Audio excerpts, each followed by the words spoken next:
have a super chat extravaganza today, and we're gonna do a couple of different things. We're gonna make this mix it up a little bit. We're gonna give shout outs to a friend of mine who builds sea aquariums, aquatic aquariums, custom built to the size that you need, including all the plumbing and electrical pumps and all of the extended peripheries for the fish tanks themselves. And that's Junjun, who I will give you the link for in a few minutes. And he is a professional aquarium builder in the Philippines, specifically in Bohol. Uncle Eddie is in the house. Welcome to the machine, Uncle Eddie. Thanks for stopping by. My pleasure. I'm glad that that you did, because this is going to be an extravaganza that Uncle Eddie and a few other people are going to really appreciate. A big amount of appreciation. So another channel that we're going to shout out is a doctor, and his name, it will be given when I give out the link. So first thing I want to do is shout out custom built aquariums in the Philippines, built by Junjun, and rest assured he is a professional builder of custom fish tanks. So just give me a moment to get that in the links, please.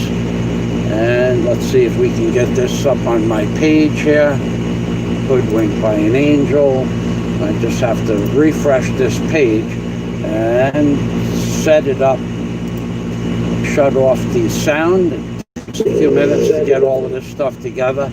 So the first shout out is to Jack Thompson is in the house, baby.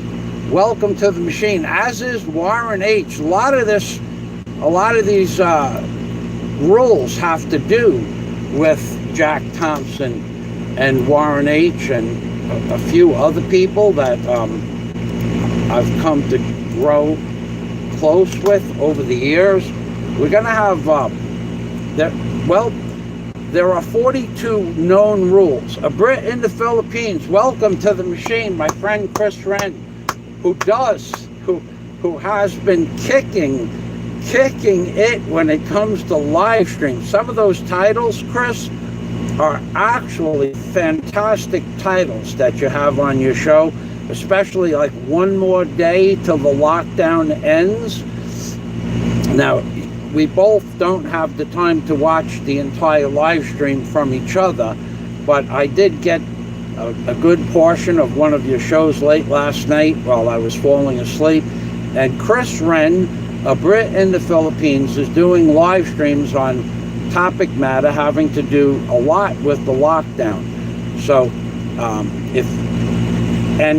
he usually typically gets more than 50 people on his live stream, and they have various ideas of what's going on in the Philippines. So if you want to get a handle on what's going on in the Philippines in regards to the lockdown, I think that has become a Brit in the Philippines, aka Chris Wren's forte for the last week or so.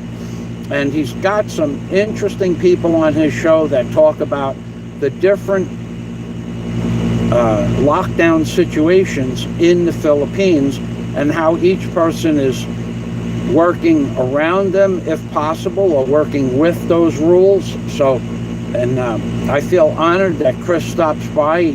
He doesn't have a lot of time. He's got a wife and 2 beautiful children, and he does several live streams, sometimes in a day. And he is, in regards to Super Chat. Now, Chris Wren is a champion among champions when it comes to Super Chat. Not a lot of people could even wash the shoes of Chris Wren when it comes to his ability to earn Super Chat. And Go Go Bobo Sister, welcome to the machine, Go Go Bobo Sister. So please visit Chris Wren, and he has a wrench on my channel because we've been friends now 6 years, and he's a very trustworthy human being, as is that gentleman who I said that builds fish tanks. You can rest assured, Junjun is an honest man. And I have gone to his channel and seen him actually building a low water drain on the fish tank itself by drilling a hole through plexiglass with a carborundum or diamond blade. Oh my God, it starts. But I didn't get to the rules, Go Go Bobo sister. There are rules. So far, you haven't broken the rules, but my God, if I had gotten up to Rule 10, you would realize you broke the rules. You could be timed out for sending more than 50 pesos. But being that I haven't gotten to the rules yet, well, let's bang a pot. Let's bang a pot. That's a freaking super chat. That's for my grandpa Frank and my, oh, by the way, one of the things I'm going to discuss, so go to Chris Wren's channel, go to Junjun do-it-yourself fish tanks, and see some of the quality craftsmanship that Junjun is doing, and tell him I said hello. So here, this is for Grandpa Frank. Now, Go Bobo sister, you may have heard that my grandmother's name is not Sophia Marie Francis. I won't tell you her last name. And you may have heard that my grandpa's name was not Frank. That's a lie. That's an outright blatant lie, and that's Bakakun Ka. That means liar in Visayas. However, to prove, oh my God, I only just took the pot out. To prove that my grandpa's name is Frank, I will wager $5,000 US, and then prove his name, his legal address, and his membership in different clubs where he lived is true. This is, you guys are all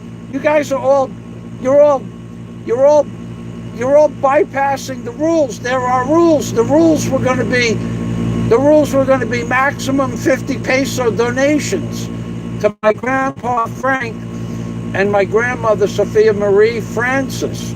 You guys, I got a pot, and you know what I'm going to do? I have a John over here. I'm going to flush the John too.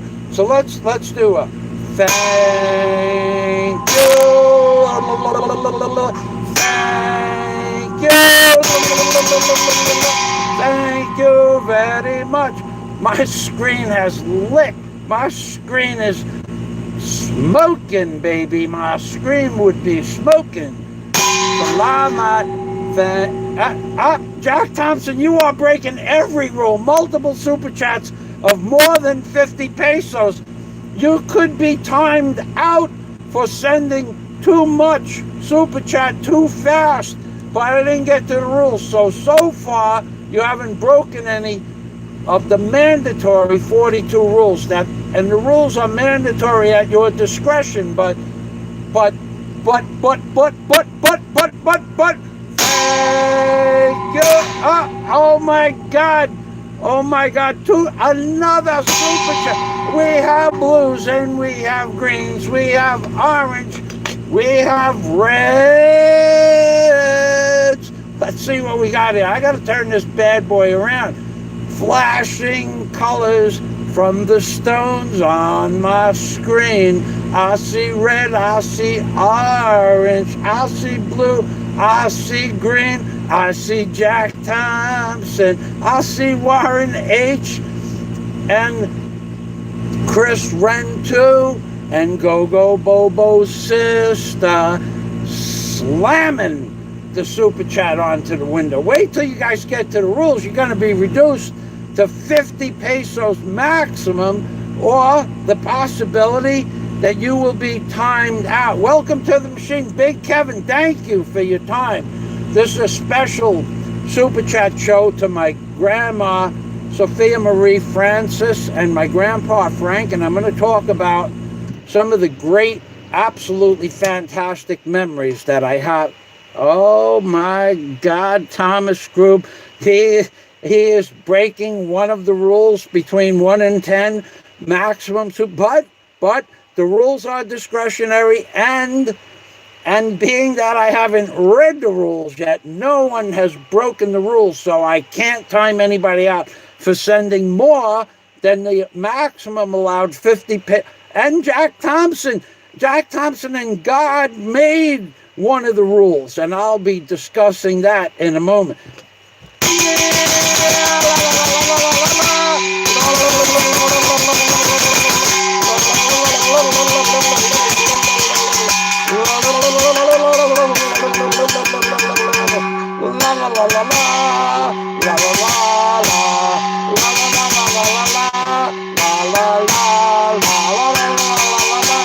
Now, one of the rules is, and again, Jack doesn't follow the rules. That is so true. I gotta turn this bad boy around.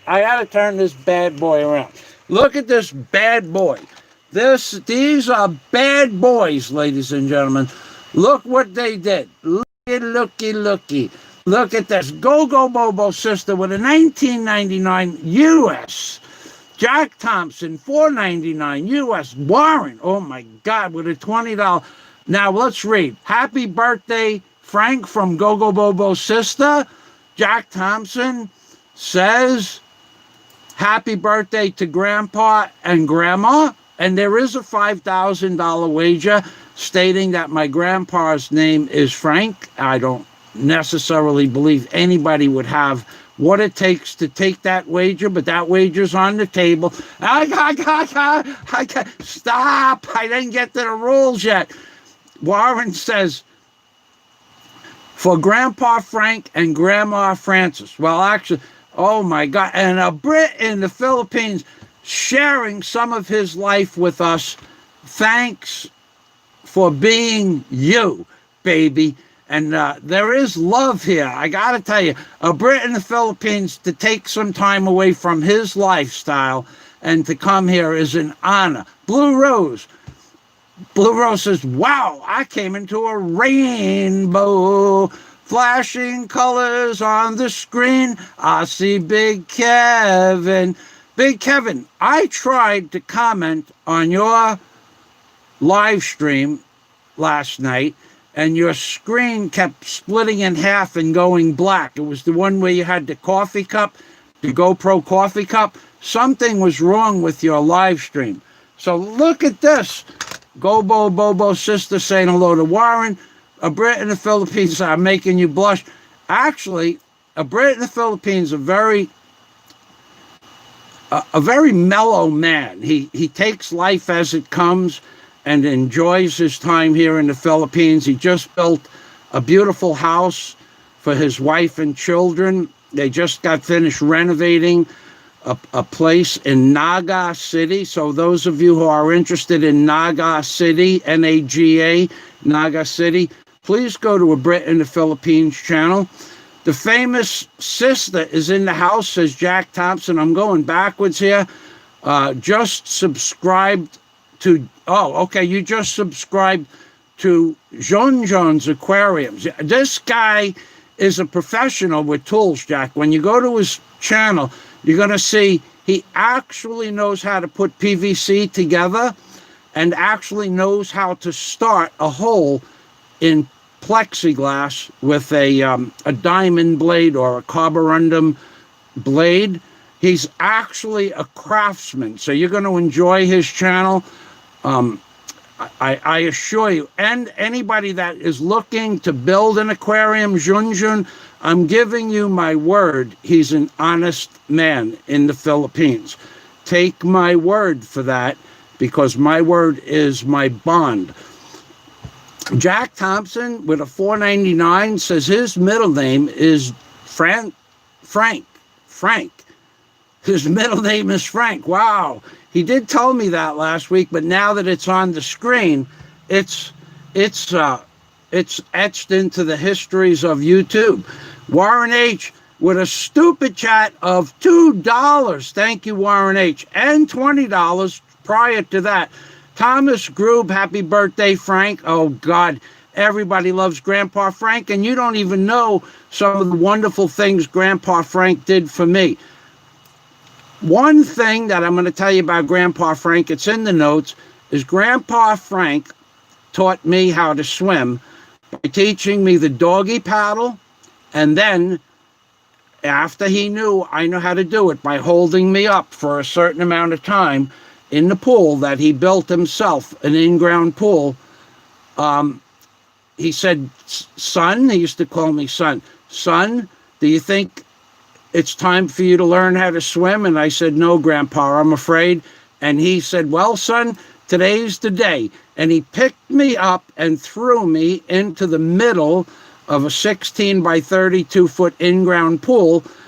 And I doggy paddled over to the side. And I remember that day as if it was yesterday. I could tell you where he was standing on the side of the pool. We were on the deep end, and he just said, it's time for you to learn how to swim, son. Picked me up and threw me in. So, Thomas Group, thank you for my grandpa super chat. Jack Thompson says, I don't follow rules, and nothing could be more true than that. Jack Thompson sends rainbows, baby. Go, go, Bobo, sister, praying to the God of Super Chat. We didn't even get to the wonderful things my grandparents taught me, including my grandfather let me ride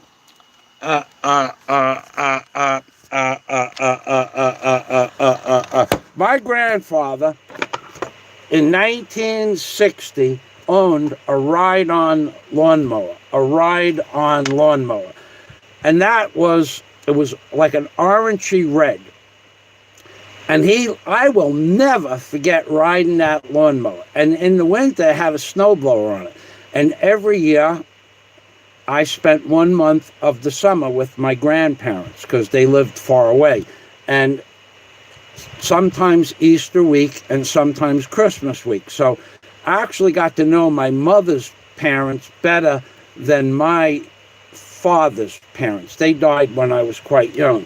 And there's a very sad story about my grandmother, Sophia Francis, and my mother's birthday and her birthday and Mother's Day. And I'm going to tell you that, but I got to get these rules in before everybody goes nuts. So what I'm going to do is I'm going to go to my show notes, and I would add right now that every successful television show has notes or a script, and every successful blogger has bullet notes at least. I know that Big E, who I am very, very pleased to have met during the lockdown. If there was one thing that I could say that the lockdown was beneficial in, it gave me a great deal of time to get to know a bunch of people that have been my friends on YouTube, but I didn't actually have time to speak with them or learn about their lifestyles. And Big E, of course, is one of many people that I have gotten in contact with. And now that the lockdown ended, Big E is back to working 16, 18-hour days in his company. And he runs all of Asia for a particular type of company.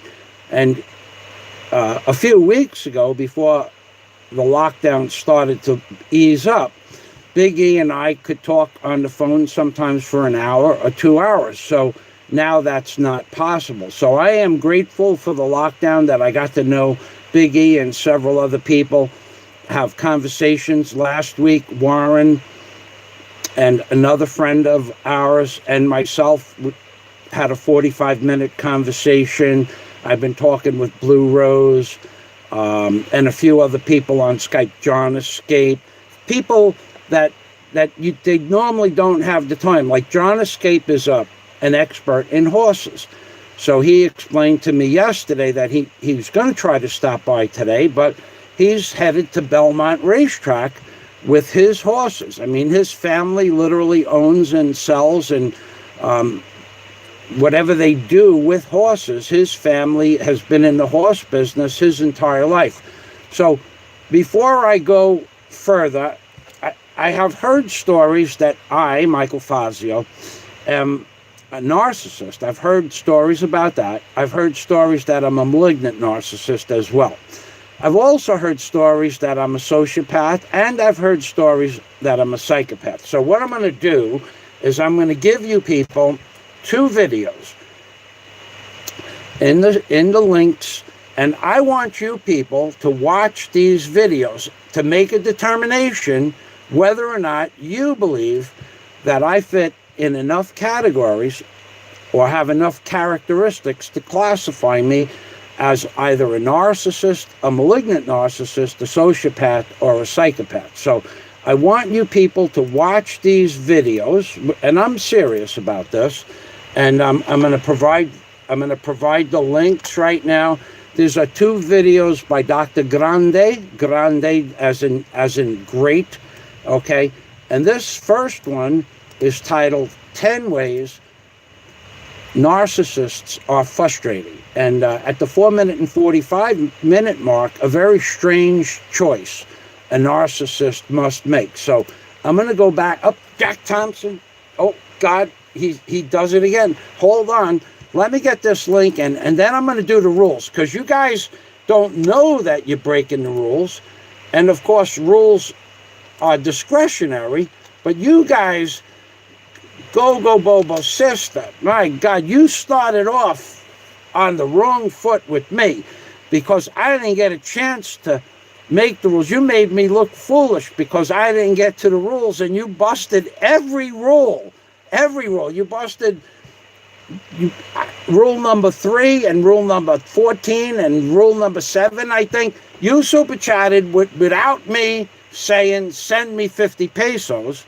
And you super chatted more than 50 pesos. And then you super chatted before I could get the rules on the screen, which was one of the rules. So you broke 3 rules, Go Bobo. And so did Jack Thompson and Thomas Grube and Warren H. and the Brit in the Philippines. You guys broke all the rules. So I have to get these rules. So this video, 10 Ways Narcissists Are Frustrating. I want you to review that video either today or at a time when you have time. LOL, says Go Bobo. I want you to review that video, and I want you to use that video to determine whether or not I fit into the category of being a narcissist, a malignant narcissist, a sociopath, or a psychopath. Now, I have another video I'm also going to post right now. Both of these videos are from Dr. Grande, and these are extremely mind-expanding videos, and I am not kidding you. When you see what Dr. Grande has to say about, in the second video, 9 signs of narcissist rage, reactive and instrumental anger. Now, I wouldn't be able to determine, using that verbiage, exactly what the video means, but when you watch the video, it becomes clear as day. There is no misunderstanding as to whether or not that video pertains to me or does not pertain to me. It makes it clear as day. So Dr. Grande, shame on Go Bobo's sister, he says. Dr. Grande is, I've been watching Dr. Les Carter and a dozen other psychologists or psychotherapists. All I have set up playlists on my homepage. And I'm learning about the narcissist and the narcissistic characteristical traits. So I've looked at these with an objective point of view, and everybody to some degree is a narcissist, especially, I'm going to say this, especially successful people. Narcissism is something that every successful person in the world has some of, and some of the traits. and Dr. Grande. I will not go into what Dr. Grande says. He does and describes it much better than me, but just one of the characteristical traits of a successful person is that they are take charge people. They are take charge people. But I will say they are take charge people because of their credentials. And digressing to some of the people I know on YouTube, Warren H. would be a take charge type of person, a police officer of 19 years, a highly honored police officer who his friends just threw him. 60 people came to Warren H.'s party. 60 people came to a welcome home party for Warren H. I don't even know 60 people. In the Philippines, you could get 60 people.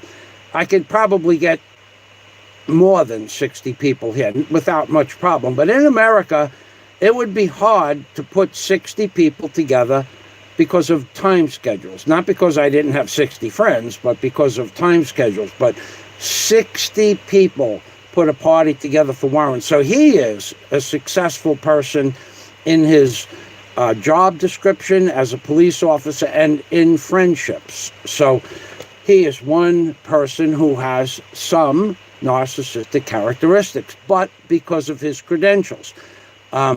Scott Del Fuego would fit into the same category for different reasons. Jack Thompson, as a self-employed, self-ownership business, would certainly fit into a take charge type of guy. And in addition, Jack Thompson's decisions determine whether or not he earns a living. So he has to be on top of his game. But no one can take away that everybody has some sort of narcissistic characteristic. It's to what degree. And this Dr. Grande, he describes it. Now, another person who a lot of people are talking about on YouTube, besides myself, and not always in the positive, is Big E. So of the people I just mentioned, Big E has immediately under his command or under his supervision 240 people. His immediate people that are directly responsible for what he does and says, 240 people. And then after that, another 700 people. So in regards to the Big E, he has about 1,000 people that work directly for or below his subservient people that run businesses according to his specifications. So Big E is also responsible for all, not some, all of Asia. That includes Africa, that includes Bangladesh, it includes China, South Korea, North Korea, Japan, all the Arabic countries, Libya, all these countries, Big E is directly in charge of. So his potential to be narcissistic is probably higher than some others, and yet if you knew him as I know him, he's a very docile human being. So we're giving shout outs to these people because you're going to see some of the characteristical traits in all people, but to a lesser or greater degree in some people. And we're going to, before I get to Rule 42, and there are 42 rules, but rule number 7 is a rule can be added at any time. And that's going to happen because I already am up to over 50, but there are 42 mandatory discretionary rules. So I'm even going to give you the definition of discretion in case someone with a small understanding of the English language doesn't know what discretionary is. So Pinoy Ahoy, welcome to the machine. Now Pinoy Ahoy, he is another person I've grown to enjoy his channel who has a wrench, and he gives shout outs. So if you have a channel, an up and coming channel, and you want a shout out on your channel, Pinoy Ahoy will take his cell phone like this and put your channel and name up on his cell phone and give you a shout out. And he does that with everybody that goes to his show. Now, he's the only person I know that does that, and he doesn't put on shows that aren't interesting, because you get to meet hundreds of different YouTubers. So let me get to some of these rules, and I'm going to post them, but I wanted to get those things out of the way. The custom-built sea aquariums by Junjun, who I will assure you, I give you my word that Junjun is an honest man and a professional. So if you are ever in the Philippines and you need a sea aquarium built, Junjun is the person who will build you a custom sea aquarium according to your specifications and the size and area that you have. Oh my God, Big Kevin, he broke all the rules, but he didn't know what the rules were. And that's why I got to get back to the rules. So Big Kevin has a dancing chicken, a dancing rooster. Salamat, Big Kevin. Whoa, let's get Big Kevin. We get Big Kevin. Whoa, Jesus loves you, Big Kevin. And that's going to be in the rules. The Jesus loves you and the Church of Christians Plus. So we're going to give... Now, Big Kevin is living with a family in Texas that is very religious. And I think that's a good thing. And the reason I think that's a good thing is because Big Kevin said when he moved in with his aunt that all drinking alcohol had to stop.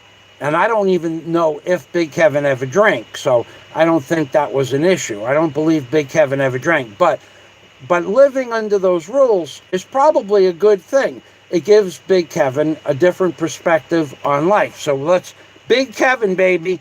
Salamat. Thank you. Thank you. Thank you very much. Now, before I go back to the rule number one and then talk about my grandmother, who died on my mother's birthday, and that's why we're celebrating Grandma Sophia Marie Francis's birthday today. Before I go back to that, I want to tell you that Big Kevin has a unique sense of humor. Unique. And when I say unique, his timing, he looks like he's not paying attention to what's going on. But his timing is impeccable with what he says on his channel and how he goes about it. Okay, so Big Kevin admits that he was a stone-cold alcoholic, but not anymore. Cake and some other things on there. Well, it's good, though, Big Kevin. You know, you've heard stories that I'm an alcoholic, that I drink a bottle of booze a night. First of all, if I did, I wouldn't have a problem saying it, because everybody in the Philippines that I know, pretty much every foreigner, is an alcoholic, except myself. And that's one of the reasons that I stopped drinking alcohol. Not because of the people in the Philippines, but because I worked in a bar called Coconuts in Key Largo for about, on and off for a year and a half. And I would watch people walk in the door where I was checking IDs and get drunk, and they'd be different people inside the bar. And I never realized how much personality changes when people get drunk, because usually I was in the bar and I'd watch it happen slowly. But when I was working in Coconuts, you know, somebody would walk in and an hour later they were all monkeyed up. And I didn't drink much before that, and I never drank after that, and that's going back to 1995, okay? And before 1995, for 5 years, I didn't even have a beer. So from 2001 to 2006, not one drink. And I don't have a problem with drinking. I had alcohol in the house, but in fact, my Heineken that I bought when I bought my house in 1999, the top of the bottles rusted off. One opened up in the vegetable bin. So, Jack Thompson, he's breaking rule number 47. Jack, salamat. So Big Kevin has an impeccable sense of humor and timing. Even though he looks like he's not paying attention, he's listening. Salamat. Salamat. Thank you. Thank you. Thank you very much. Now, that's part of the rules that, but I got to get to these rules. I got to get to these rules. There are 42 rules. I haven't even gotten to rule 1 yet.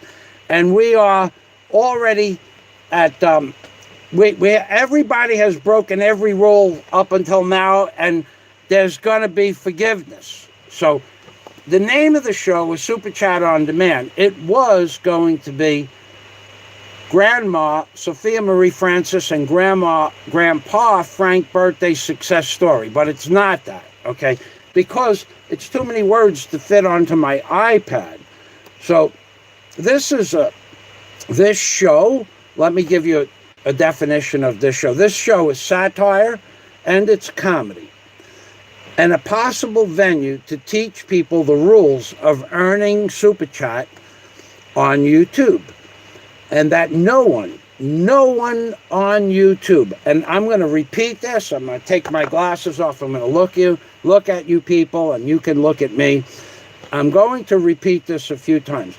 No one on YouTube, no one on YouTube, no one on YouTube is beholding to a third party to explain where and how Super Chat money is used.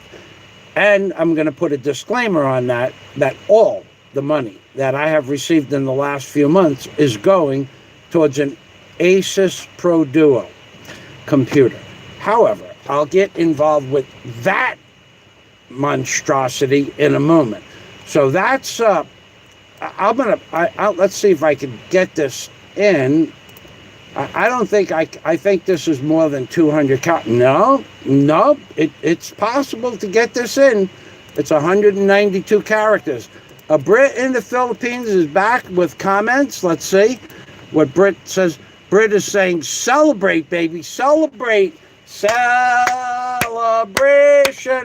Celebrate my grandma, Sophia Marie Francis, and my grandpa, Frank. And if you don't believe that my grandfather's name was Frank, I will wager you $5,000 US.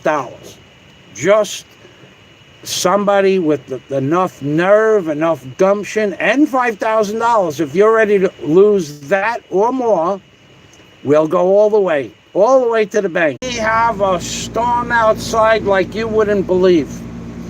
We have a storm outside that wind is probably going 60 kilometers per hour. And it did when the internet shut off. And why that matters, I don't understand. My internet is hardwired to my house. So why would 60-mile-an-hour winds affect the internet? Just one more thing, in the Philippines, aka the internet service is so outdated that a storm of 60 miles an hour where the wire didn't break would shut the internet down. Why, I don't know. I don't understand why a 60 kilometer per hour wind would shut the internet down, but it did. Now, I'll open up the door and you could see, you might be able to see the rain. Well, you might be able to hear the rain, but it's an amazing thing, okay? I'll put this towel on the thing here. You'll see it blowing. It's blowing like all get out there. We just had a torrential rain. Okay, moving back to the rules. So we are moving back to the rules. And I don't see, all right, let's see what we have. We're back. We were up to a Brit in the Philippines comments, and we are back. I see 10 people here. Would someone just please leave a comment so that I know that you can hear me? Thank you. Now I see 12 people. Okay. So we talked about the videos I want you to review. about narcissists, and then you can make your own determinations. You can make your own determinations who may or may not be a narcissist, a malignant narcissist, a sociopath, and a psychopath. And if I fit into that category, then please notify me as to why you believe that's so. Because I'd like to know. Because I hear stories about this shit, but when I watch the videos, none of the really intricate concepts that these people, these doctors get into, do I actually fit into. On any given day, anybody might have one trait that is temporary. That does not make you a certain type of individual. But on any given day, another person may have all the traits that are noticeable and problematic for that person. So now I will say this before I begin. I will say this before I begin, that on Facebook today, 7 people have birthdays. I did not ask any of the people on Facebook if I could do a birthday show. Now I went on the internet and there are several people that have birthdays today. Probably several thousand, perhaps 100,000 people have birthdays today. I don't know how many people are doing shows on YouTube, but another thing I will make very clear to everybody that's watching. No one on YouTube or Twitter or Facebook is beholden to any other person if they choose to do a show on any topic for any reason. No one is beholden. There are no rules that say you can't do a show that has the same topic matter that another blogger does. And if another blogger believes that's incorrect, that's only inside their mind. It's not real, it's imaginary, because they are wrong. Okay, so nobody on YouTube is beholden to another person. For instance, I know another blogger that has a show whose birthday is around this time of the month. I don't care about that. That's none of my business. But other people, and I'm talking about several other people, have complained that I'm doing a show for my grandmother and my grandfather. Why? I hear stories and complaints that I don't have good topic matter, and then I hear these less than intelligent people making comments that I should marry a starfish or I should date a starfish. That's a great topic, starfish mating season. No one else on YouTube has ever covered that topic matter. But when I do it, I get ridiculed for it, and I don't really care. Those are opinions. That doesn't bother me. I'm just trying to point out that I am not beholden to anybody else on YouTube or Twitter or Facebook as to what my topic matter can or can't be. If you don't like it, don't watch. If you can't keep up with new topics that people find interesting, then try a different venue. Just try something else. Go see what is working on YouTube. So, okay, so I will wager anyone $5,000 that my grandfather's name is Frank, and that my grandmother has the name Francis in the name.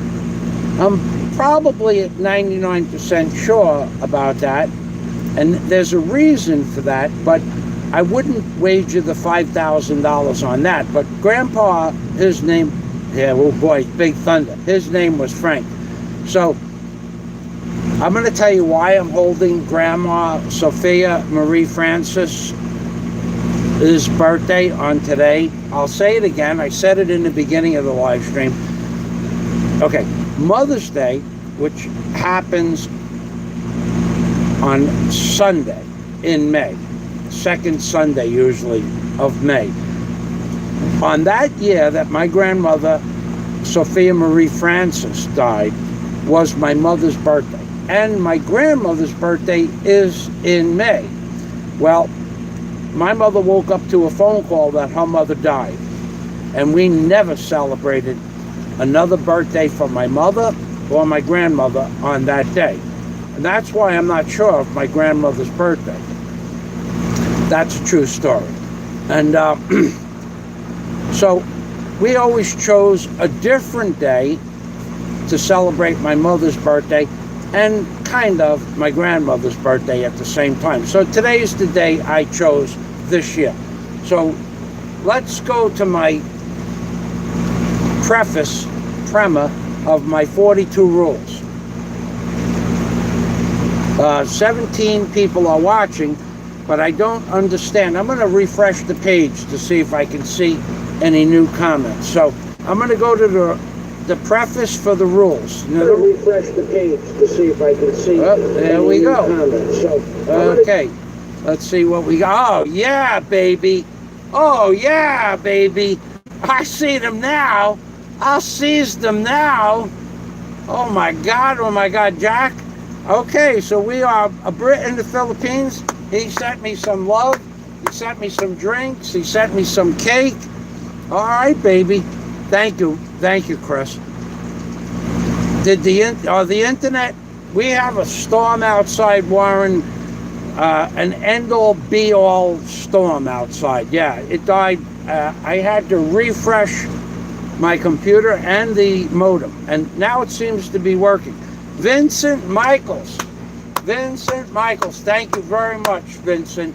Thank you for everything that you have ever done for me for the last 2 years. And I have your name coming up in a thank you, and I really appreciate all of the financial support that my friends and Patreon members have given me. And if you'll notice, Vincent, I sent out a general letter that was really meant for Robert, we'll just say Robert G,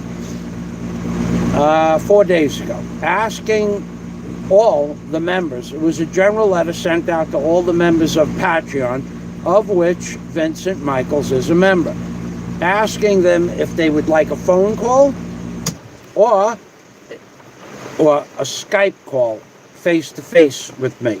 And not one person asked to have a phone call or a Skype call, which means that my Patreon members are comfortable with what I give them on Patreon. But the opportunity for them to talk directly with me in regards to coming to the Philippines and the places that I have been always is an open option. And it used to be an open option for people at the $10 level or above. But recently, I opened that up to all members of my Patreon community, and there's a reason for that. All the members of my Patreon community now are moving into the 2-year mark. All the new members have moved into a pledge level, which I find amazing. And I thank you all for that, if whoever's watching. So, at this point, the amount of income that Patreon generates, I would be more than happy to talk to any member of Patreon. And even I lost one Patreon member about 2 weeks ago.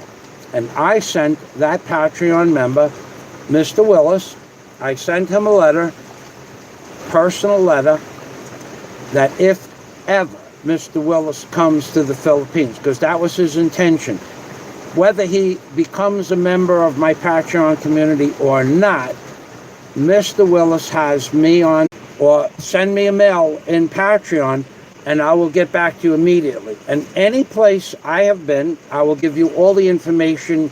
I don't care if I spend 2 hours on the Skype or phone with you.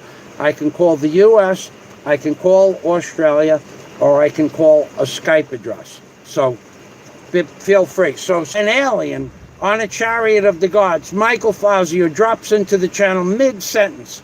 The excitement for distribution of knowledge and super chat is palpable. Palpable. The crowd is hushed. Yeah, baby.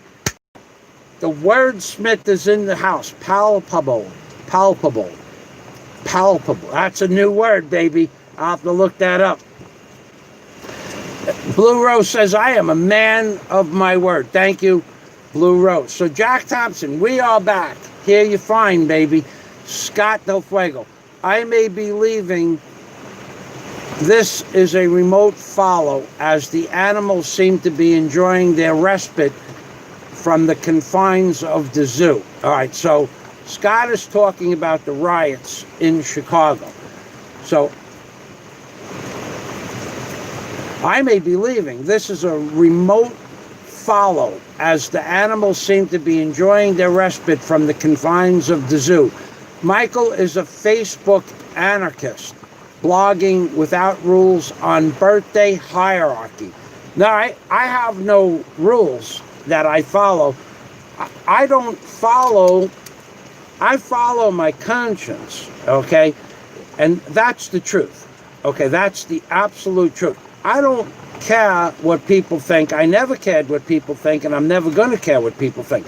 Nobody is coming onto YouTube and demanding that another person can't do a show. And a for instance of that is my friend Chi Corsairs.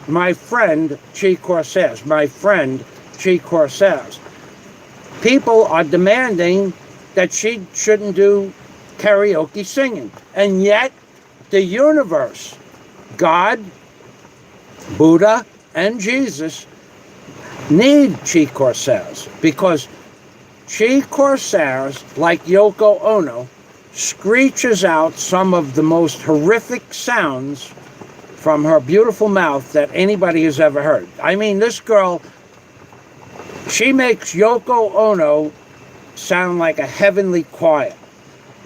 And that, too, serves a purpose in this universe. The purpose that Chi Corsair serves that no one understands is that when you have a buildup of wax in your ears, you can go to one of Chi Corsair's live streams, turn up the volume, and face your head towards the speakers. And the harmonic vibrations from the Chi Corsairs, the screeching that emanates from her vocal cords, will knock the wax out of your ear, which is where Warren H. and my grandfather Frank comes in. Okay, Warren H., as you well know, is funding part of the Church of Christians Plus. But Chi Corsairs will have a special booth with a quality Sony sound system with a screeching that she projects from her vocal cords. Somehow, that harmonic vibration knocks the wax out of your ear. And there's going to be the need for a wax collector, a little broom and a brush. Well, we're going to put my grandpa Frank's name on the little dustpan and the broom. So it's going to be Frank the Wax Collector in the Church of Christians Plus. And the wax is going to be provided by the screeching and howling noises that come out of the Chi Corsair's vocal cords. So everything in this world has a purpose. So my friend Chi, even though the screeching at first was off the chain, what happened was I listened to it for about 30 seconds one day, and the wax fell out of my ear like little crystals. So everything in this world has a purpose. Even the degrading and defamatory and maligning comments against me has a purpose. And we're going to see in a minute. I'm going to shut that door. Hold on a second. And then I'm going to get back because Jack just broke another rule. And I got to get these rules posted. Okay. The wind stopped. I have a 5-gallon bucket outside.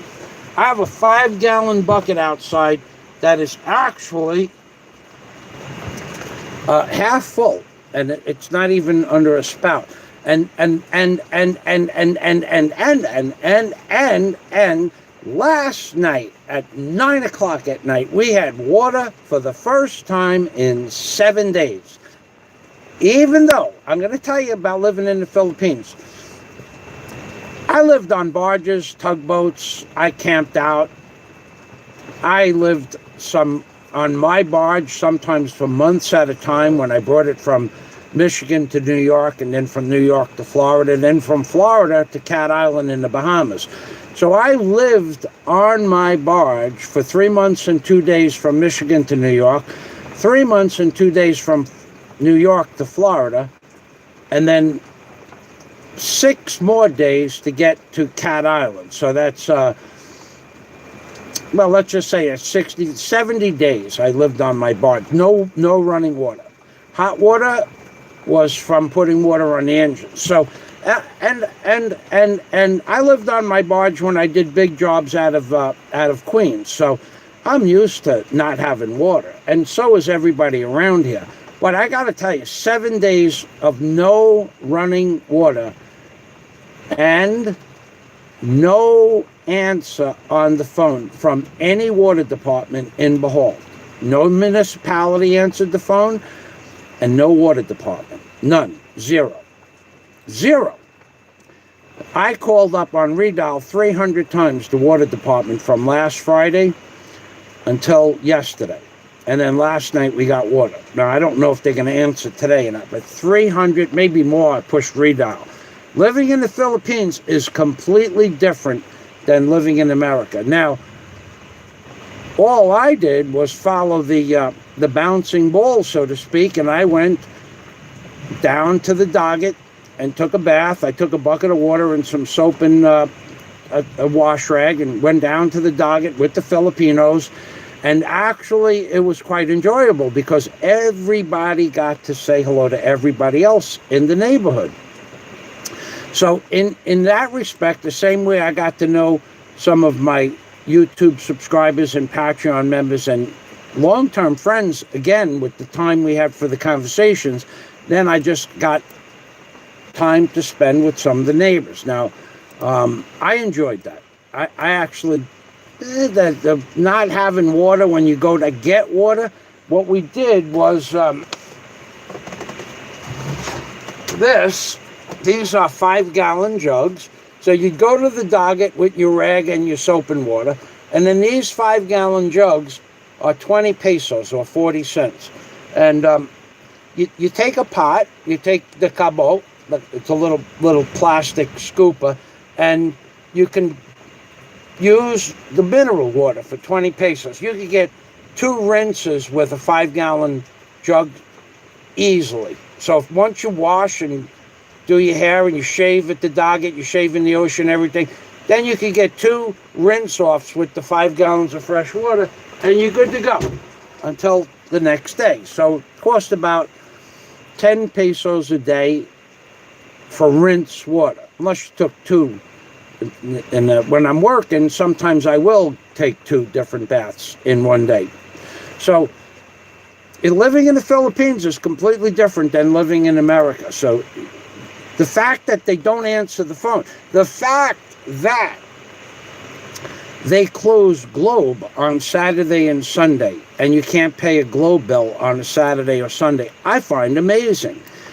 And the fact that when you go to use your credit card on Globe, it tells you the website is not working, please try again later. I can't believe this place. The internet company that provides internet here in the Philippines, Globe, for me, and my phone service, has a website. And it doesn't work. Now, they don't really care. Everybody gets a 1-month leniency on their bill, but they don't, that's not the point. The point is that the internet company that runs the internet has a website for their credit card payments that doesn't work. It's an amazing place, the Philippines. Then we're going to talk about my computer. It's an amazing, oh, God, you guys. Oh, look what you're doing. Look what you're doing. You're making the Mr. Smiley Smile, Jack Thompson, building up to the finale. Whoa!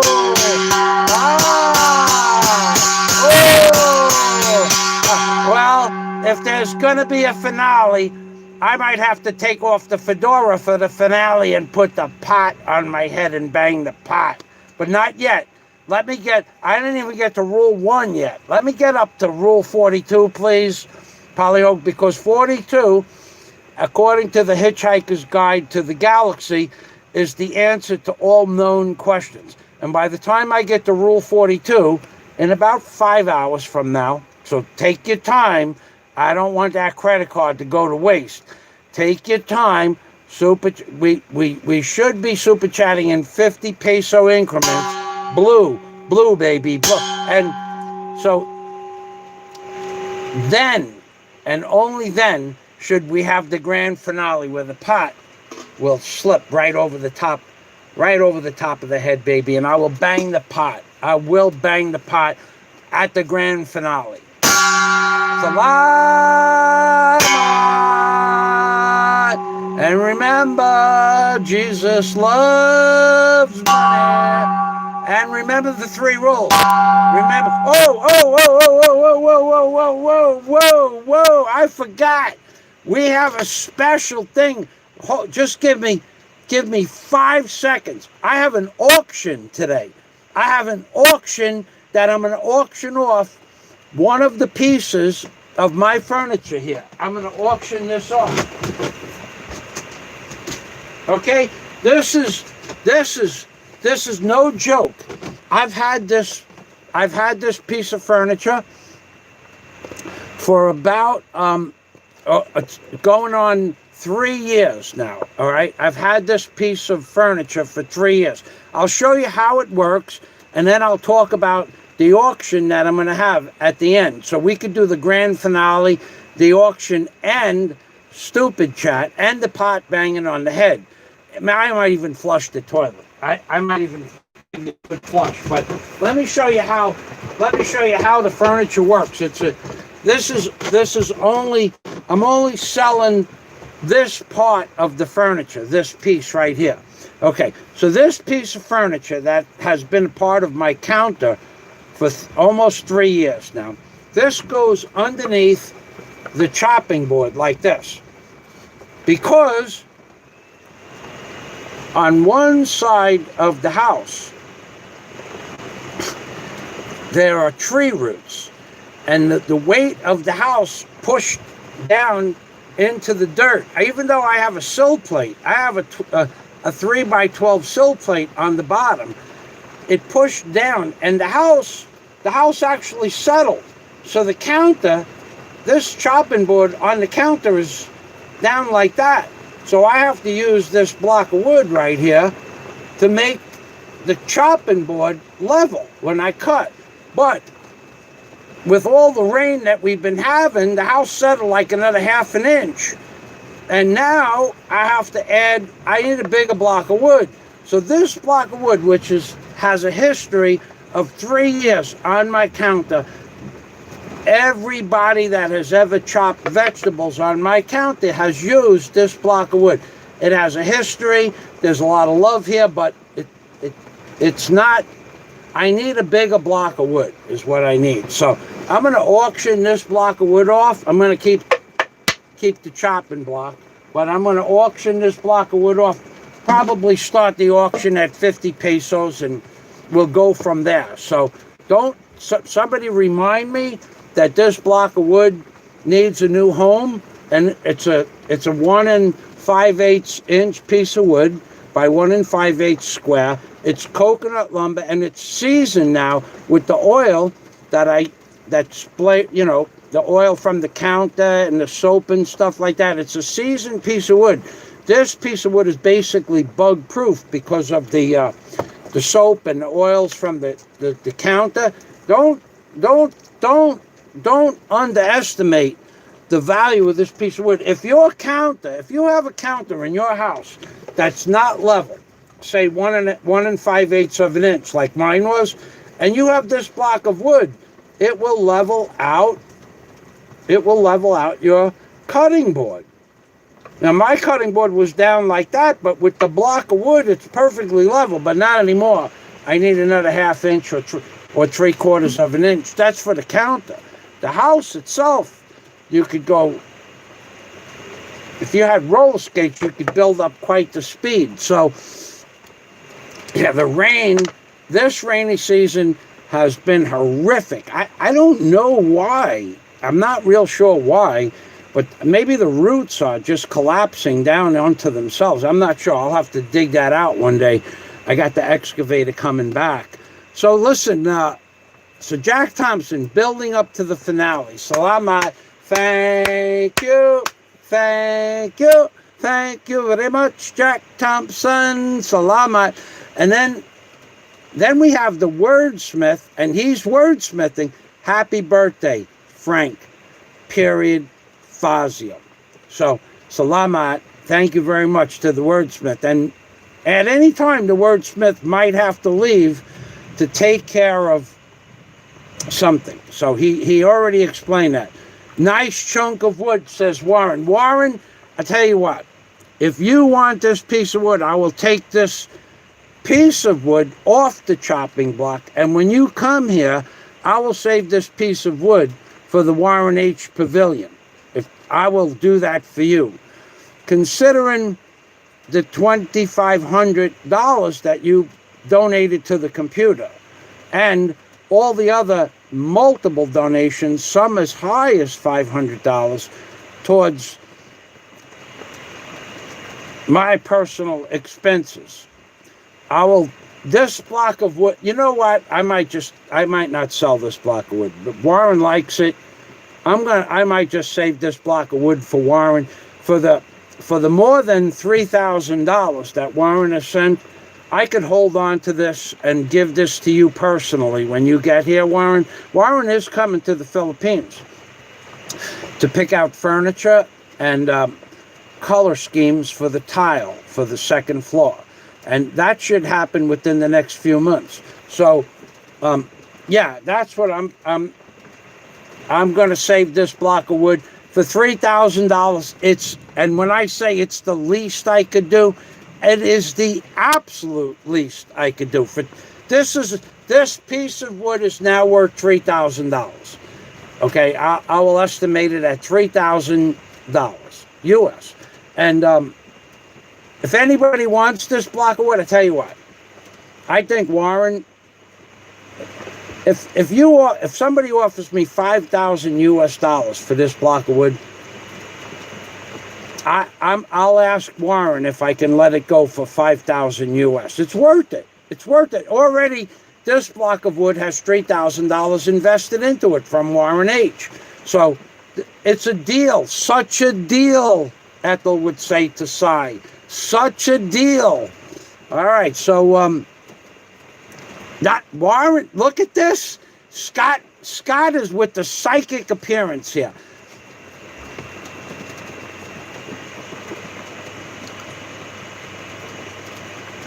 Jack Thompson says, I've been looking for a block of wood for ages. Jack, you and Warren, you have each other's number.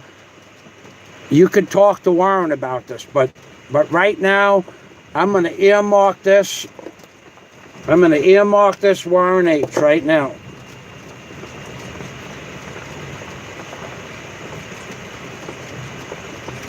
Okay, it's a done deal. Warren H. in yellow letters that you can't see. It's a done deal. Warren, this is your wood. When you come to the Philippines, I'm going to give you, I'm not even going to say that, but I'm going to give you this block of wood. All right, buddy. Thank you, Warren. And we're going to give a shout out to everybody that has super chatted me, and donated for the computer. And that includes everybody. So I have a list of 20-something names. Nice to see you, Mr. Fazio, in live chat. Jason Allen. That's a new person on my channel. Thank you for stopping by, Jason Allen. Ether, are you an artisan? I am probably one of the best. I'm a good carpenter. Let's put it like that. I have built airplanes and boats,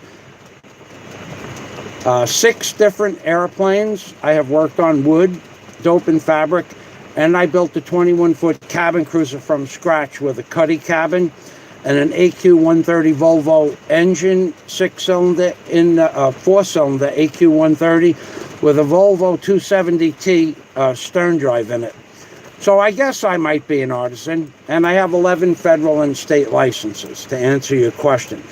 They don't come by that, Jack Thompson, they don't come by that often. A block of wood like this comes by but once in a lifetime. Scott Del Fuego, he's a psychic, aside from being a wordsmith. That wood is likely worth $2,000 or $3,000 as a museum piece when Mr. Fazio is discovered. His book, this is true now, Scott's not being facetious, his book is hailed as a classic, and the Fazio Museum is begun. That's right, baby.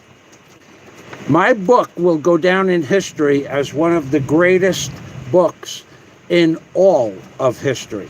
However, my book was a few years late on the market, and the New World Order put the kibosh on my videos and my book. And if you don't think I'm telling you the truth, go to my channel page, watch my channel video, and I have 10,000 US dollars that says you can't prove me wrong. What I say on my channel page, in the video of my channel page, is true. Nobody on this flat earth can prove me wrong. Good wood is hard to find. And talking about good wood, did you hear a show last week, I think it was last week, where a blogger, no, never mind, but he was talking about wood. But all right, so anyway, Jack Thompson, I hear there is a blue pill for that quite often. Good wood is hard. See, you did hear about that show. A very famous blogger put on a show last week. I'm really sorry I missed it. I did catch up. I did catch it, but not live. But it would have been great if I could see that show live. A very famous blogger talked about how to make romance to a woman. And I don't want to get involved with what was discussed because I didn't finish watching the video yet. But there's a very famous blogger. Big E has done that. A few other people have done that. She has done that. How to make love to a man or romance to a man. So yeah, there's a very famous blogger, and I don't know that the blue pill was mentioned, but there is several people doing shows on romance, both men and women, on the internet. I still didn't get to rule 1. Oh God, hold on a second. Hold on a minute. You guys, raffle of that beautiful block of wood. Raffle off that beautiful block of wood. Yeah, raffle the wood, Warren. All right, Warren. All right, at the end of the show, Warren says raffle the wood. We raffle. So everybody wants you to look at this block of wood. This is good wood. Good wood is hard to find. Everybody agrees that wood is good. Every woman will agree that wood is good. And every man will agree that good wood is good, too. Yeah, sure, you can let it go, but make sure you sign. I'm going to sign it. I'll tell you what. If I get more than 1,000 pesos for it, I will carve my name into this block of wood and deed it. It will be like a memorable experience. Like if you made love to Sophia Loren, it's the same thing. This block of wood would be, you have a part of history of the Philippines. Scott Del Fuego. Scott, I didn't even get to the rules. All right, so here we go, Scott. Michael, have you been able to order your new dual-screen computer yet? The state-of-the-art, high-powered machine that your generous subs have donated to you so you don't have to operate on a junk machine. Okay, so here's the deal. So for 3 weeks, I spoke with one store only. Two stores, but one guy wanted, well, he wanted 100,000 pesos with no written guarantee when the computer would come. So him, I disregarded his offer to take my money, okay, which would have been no guarantee when the computer would come. So I went to another store, physically went to a store. You're not going to believe this story, Scott. And no one on this live stream, no one in the Philippines, no one in the frickin' world is going to believe that now I have 20 hours on the phone, on websites, talking to people from Cebu and Bohol in 3 different places to get the computer. So when I spoke with the second store, that man, young man, was clear as day that he could get the computer. The Asus Pro Duo i7 computer, 6-core, with 1 terabyte drive. He was sure he could get it.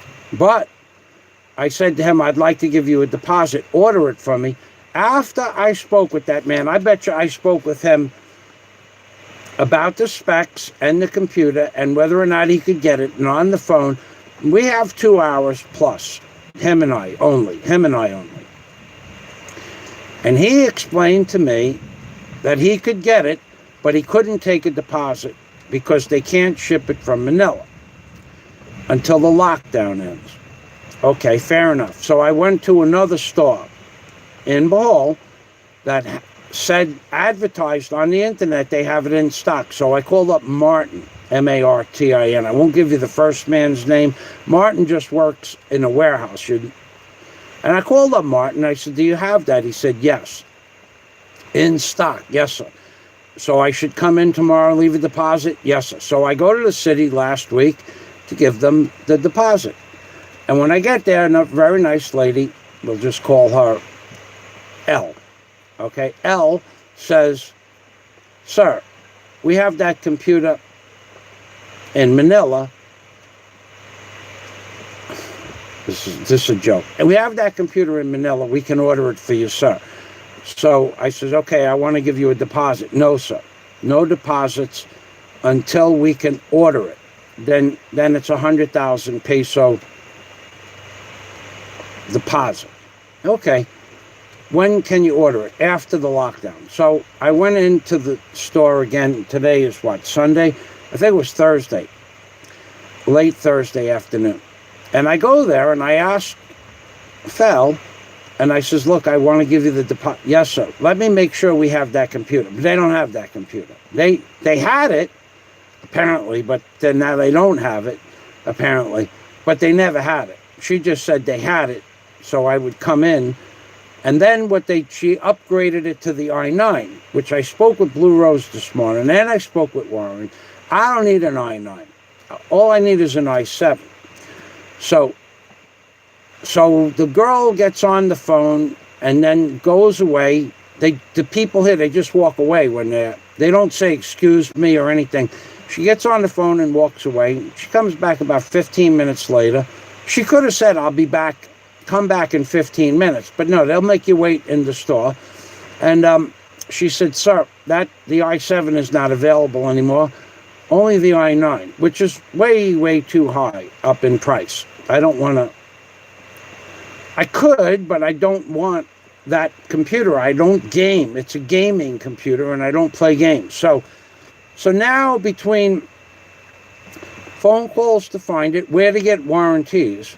Okay, so I called her up yesterday, Saturday, and I said, look, I want that computer. Can they order an i7? Yes, sir. So she makes me wait about an hour, and I call her back, and she says, well, we can't order it until the lockdown ends. So I says, okay, so let's say they order it. How long will it be to get it from Manila, because that's the store that's going to order it, to Bohol? And it has to go through their store in Cebu. No way that they'll ship it directly to the Bohol store. So if anybody out there want to take a guess how long it's going to take a computer to go from Manila to Bohol, which is 250 miles, you guys take a guess.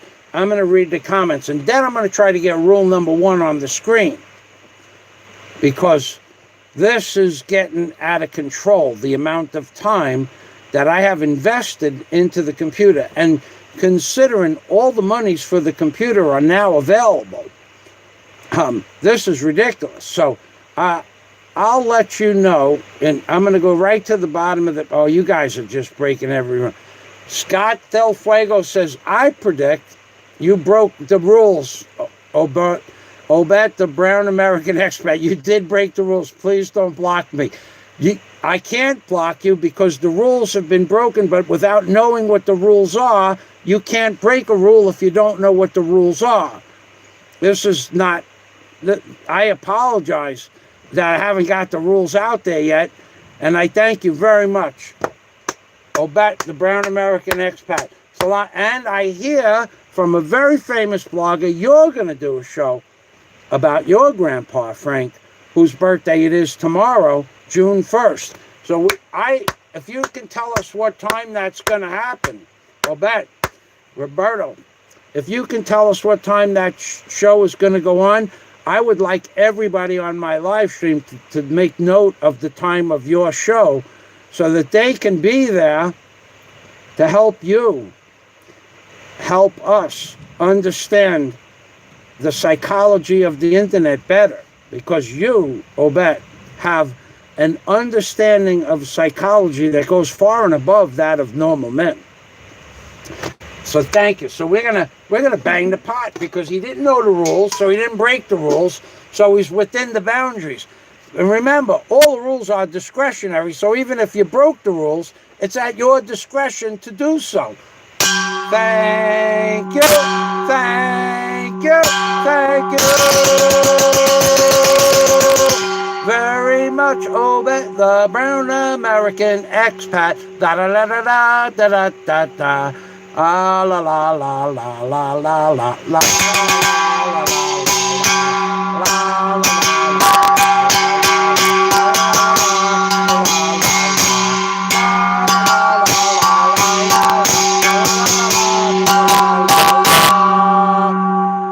and I hear Obet being abused. And I'm going to tell you something, and I'm being serious. Obet, the brown American expat, has been being abused. Actually, he is being not taunted, tested. Obet is being tested. There is a very famous blogger that consistently wants to see Obet put his family on YouTube. That would be the worst mistake that anybody on YouTube could do, to put your family on YouTube. There are people out there doxing other people, giving the names of... I heard a story about me being on Date in Asia. I heard that story this morning. It's not true, but it was true, but it's not true. But I heard a story about that, where people are actually went to Date in Asia and searched every male profile on Date in Asia till they found my profile.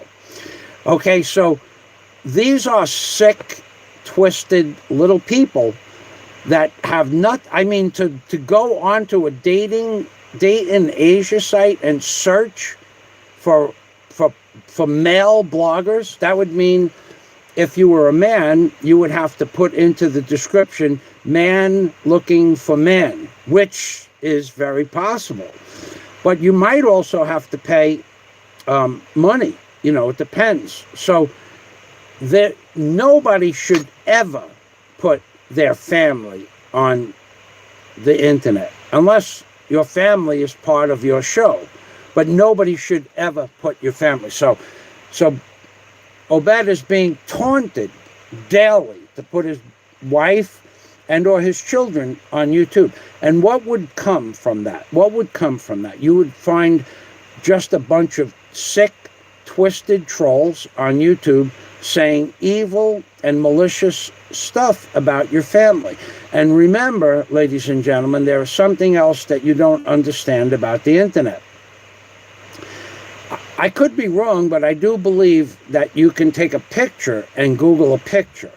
So it's even easier to find somebody. So that's why you'll never see a picture of my family on the internet.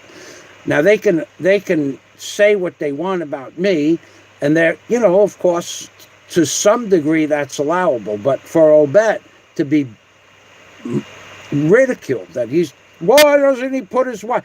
Why doesn't he put his wife on the internet? Because of the sick, twisted mentality of the trolls that have no real life, abusing people that have their wives and children on the show. It doesn't matter who you are either. I've seen it happen with multiple wives, children, girlfriends, and or family members. So don't ever put your family on YouTube unless you're willing to sacrifice the abuse from people that will say anything and everything egregious against any member of your family, whether it's true or not.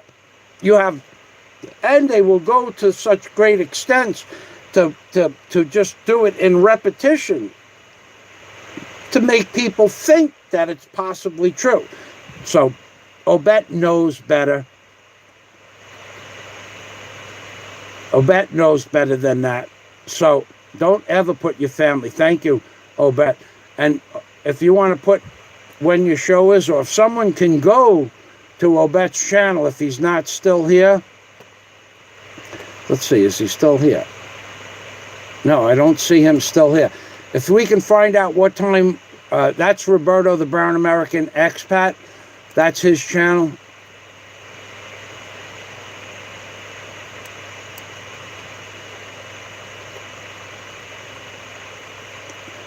Okay, so we have our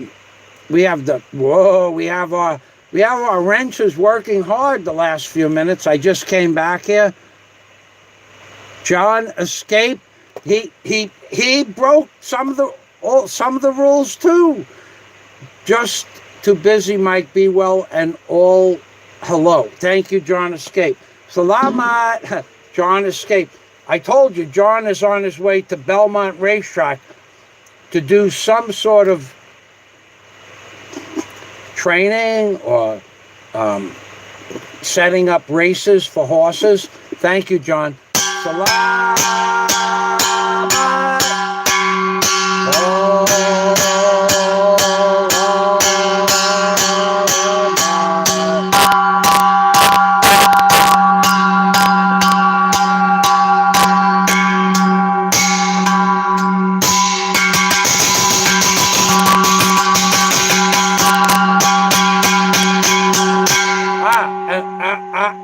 I want to talk to somebody, my friends, my subscribers, my super chatters. I'm going to tell you something. I don't bang my head with a pot.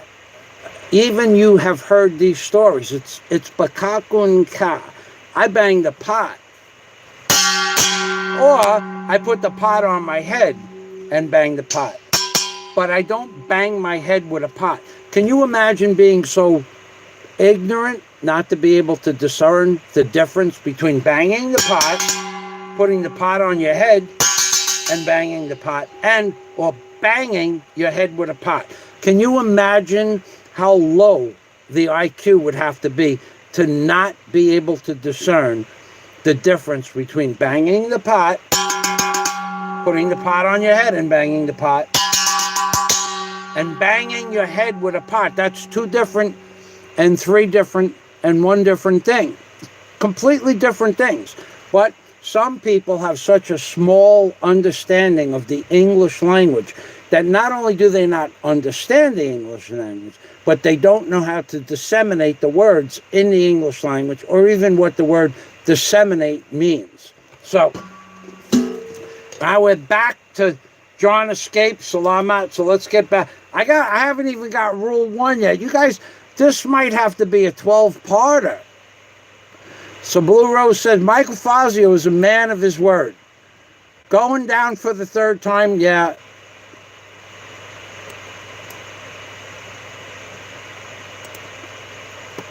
Three months without hair dye, says Jack Thompson. I don't dye my hair anymore, Jack. Okay. I smell more super chats incoming, baby.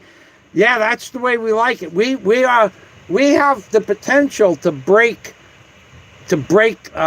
Well, let me put it to you like this. We already broke last month's super chat because today's the 31st of May, and YouTube does it a different way. They don't do the last 28 days. They do the month of May.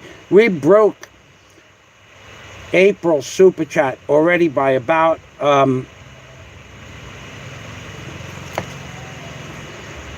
2,000 pesos. We broke last month's super chat. Thank you, one and all. And I'm gonna let me get down here through these comments, and then I'm gonna read some of the rules so that you guys don't break the rules. With Scott Del Fuego says, without yin, there is no yang. Without evil, we would not recognize good. Without screeching cacophony, there would be no knowledge of what beautiful music is. I gotta tell you, that the voice of the Chi Corsairs.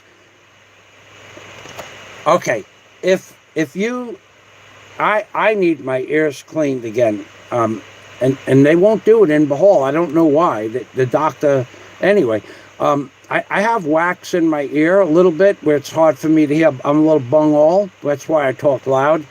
And she could make a fortune outside the ear doctor's waiting room. She could just introduce herself and say, do you need your ears cleaned? And if they did, she could take them to like a room or the end of a hallway and just sing at them for about 30 seconds, and the wax would fall to let the wax hit the floor, baby. The wax would be hitting the floor. She makes Yoko Ono sound like a heaven's choir. Okay, so we have a lot of hellos. Yes, the riots are screwing up John Escape's business. Just wanted to say hello. Bill, be well, one and all. All right, so we have some trolling going on. Oh, now we have somebody saying that I didn't pay my bill. Yeah, baby. There's nothing like trolls. See, that Obama's fake friend and Romulan's scam fund, he's got no life. In fact, most of trolls have no life. And they can't prove a word of anything they say because for a couple of different reasons. One, they're cowards and they won't show their face. Now, if Bama Fake Friend and Romulan Scam Fund had a channel, I would he could post a video and he had a channel with his face on it, him talking in a video. I'd let him post whatever he wants to say, which is spamming up my channel, and his videos so that he could get views. But these people don't want views. They just want to come and abuse people because they have no real life. And they will never have a channel that you will know who they are. Obama might have a channel with, 10,000 subscribers, but he's under a fake name now because he's being a coward. So we won't pay any more attention to Obama. We gave you 90 seconds of my time, and that's all you'll get. But it will be okay to see you all later, men. God bless, says John Escape. Salamat, John. All right.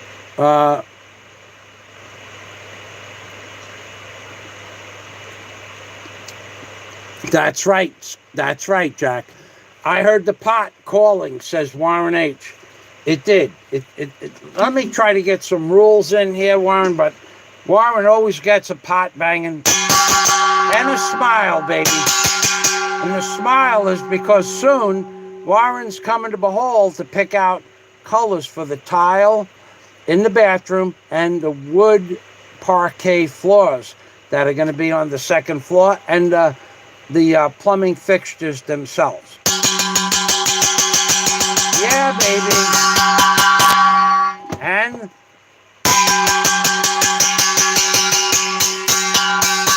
there is something else that Warren is coming to do.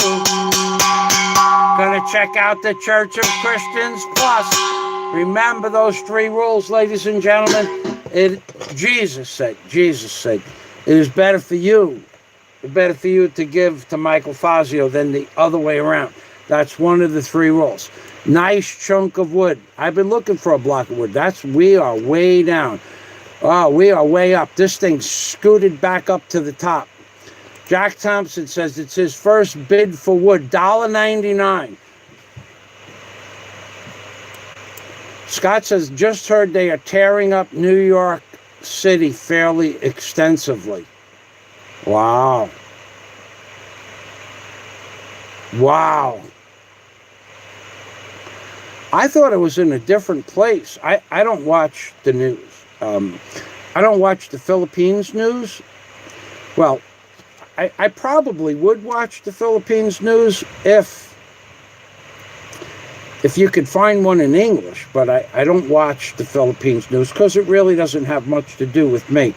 The lockdown never affected me one iota, not one iota. Never did I need to go, well, first of all, I can go anytime I want, but never did I need to go anywhere where there was a restriction where I wanted to go. So the first bid for the good wood is $1.99. Salamat, Jack. And Obet, no, you did not break any rules. Obet, the brown American expat. At $4.99 he comes in, and we know that Obet has some, if not all, of the best YouTube comedy shows on YouTube. There is, in my opinion, that some of the best comedy that has ever come from a Philippines blogging genre comes from Obet, the brown American expat. Now, some stuff, some people sometimes might maybe consider over the top. But for the most part, Obet keeps it above board. Because that's the type of guy he is. He has a lot of videos on fishing, how to catch fish. He's a freshwater and saltwater fisherman. Boy, oh boy, oh boy, oh boy.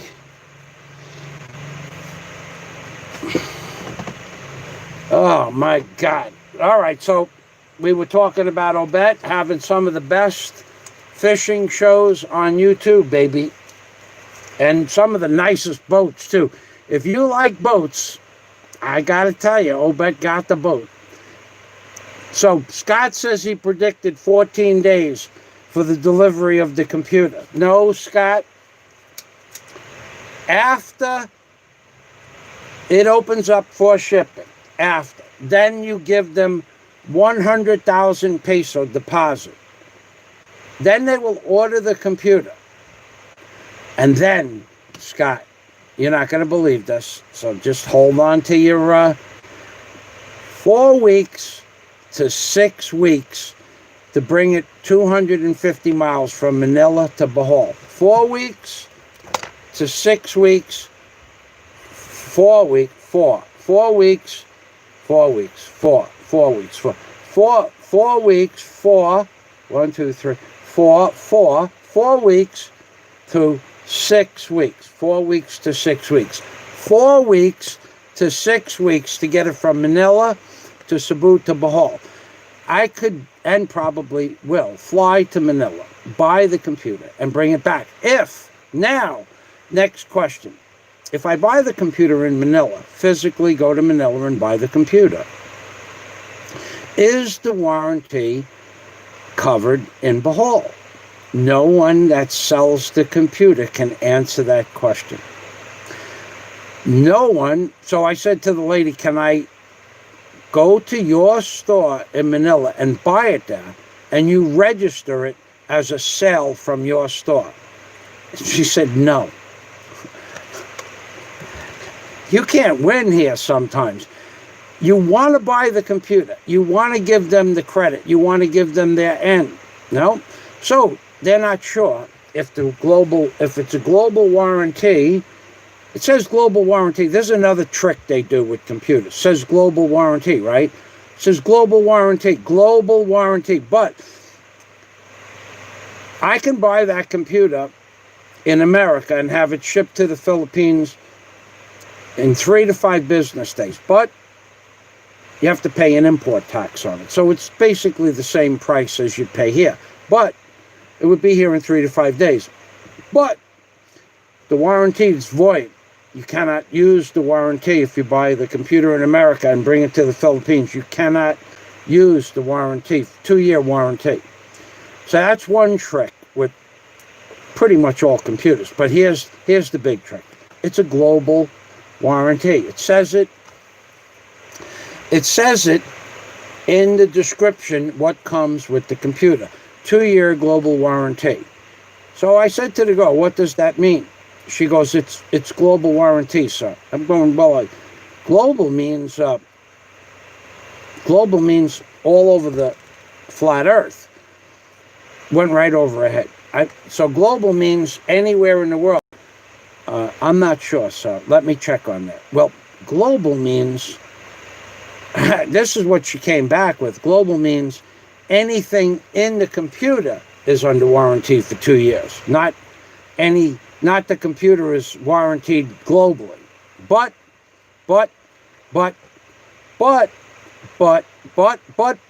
her boss wasn't even sure of that piece of information. So when the lockdown ends and they can order it, you have to give them 100,000 pesos before they'll order it, number one. And number two, once the order is put through, it's 4 to 6 weeks, but no guarantee. So 6 weeks from now, maybe it won't come. You ran out of stock or whatever. Maybe it won't come 6 weeks from now, and it could be they only have one shipment a month. So it could be another 6 weeks after that. So we're in June, May, right? Yeah, we're in June. June has 4 weeks, July has 4 weeks, and August has 4 weeks. That's 12 weeks. It only goes out once a month, the shipment. I might not get the computer till September. Nobody will give me a guarantee to give me back my money after 4 weeks, or 5 weeks, or 6 weeks, or 7 weeks, or 8 weeks. Nobody. Once you give them the money, until the computer comes, that's it. That's the deal. So I said, does the warranty start when I give you the money or when the computer gets here? No one knows. No one knows. To answer your question, Scott. So Jack, getting moving on. Oh, Roberto's grandmother and grandfather also have birthday parties. This is way cool. Man, do you realize that right now, today, there's 100,000 people in this world that have birthdays today? There are seven, I say. I'll say 7 people. I was notified this morning, 7 people of my Facebook friends, 7 people have birthdays today. So it's not such an off the chain thing. So Jack Thompson, he's busting I don't even get to rule 1 yet. This is gonna have to be. I'm gonna have to do another show for my grandma Sophia Marie Francis. Maybe by then I can confirm her birthday. I will tell you it's in May. I will tell you my grandfather's legal name is Frank. I will tell you I believe that my mother's mother was Sophia Marie Francis. Could have been Sophia Francis Marie. So I'm not clear on the exact name or the exact date because we never celebrated her birthday. And she died when I was, I think, 12 years old. I'm not sure. She died when I was very young. My granddad, that's another story in itself. First I got to do the rules before I got to tell you where my grandmother and my grandfather died and how. But a very sad story, and it's true story too.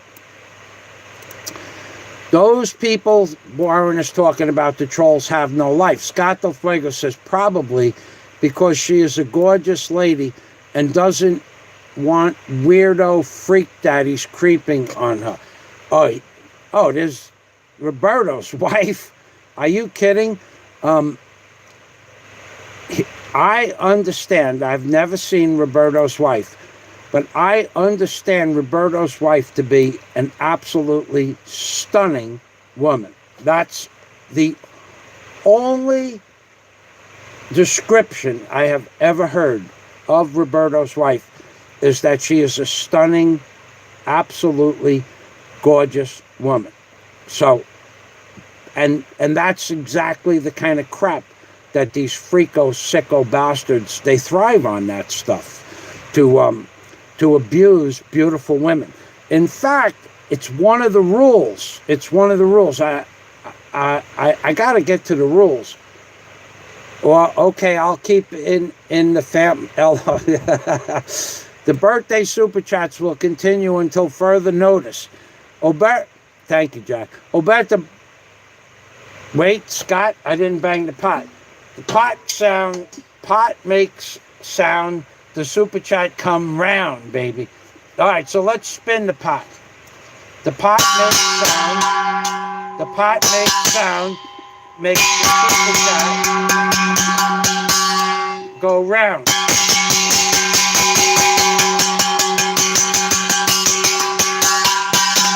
Oh, that's a new one.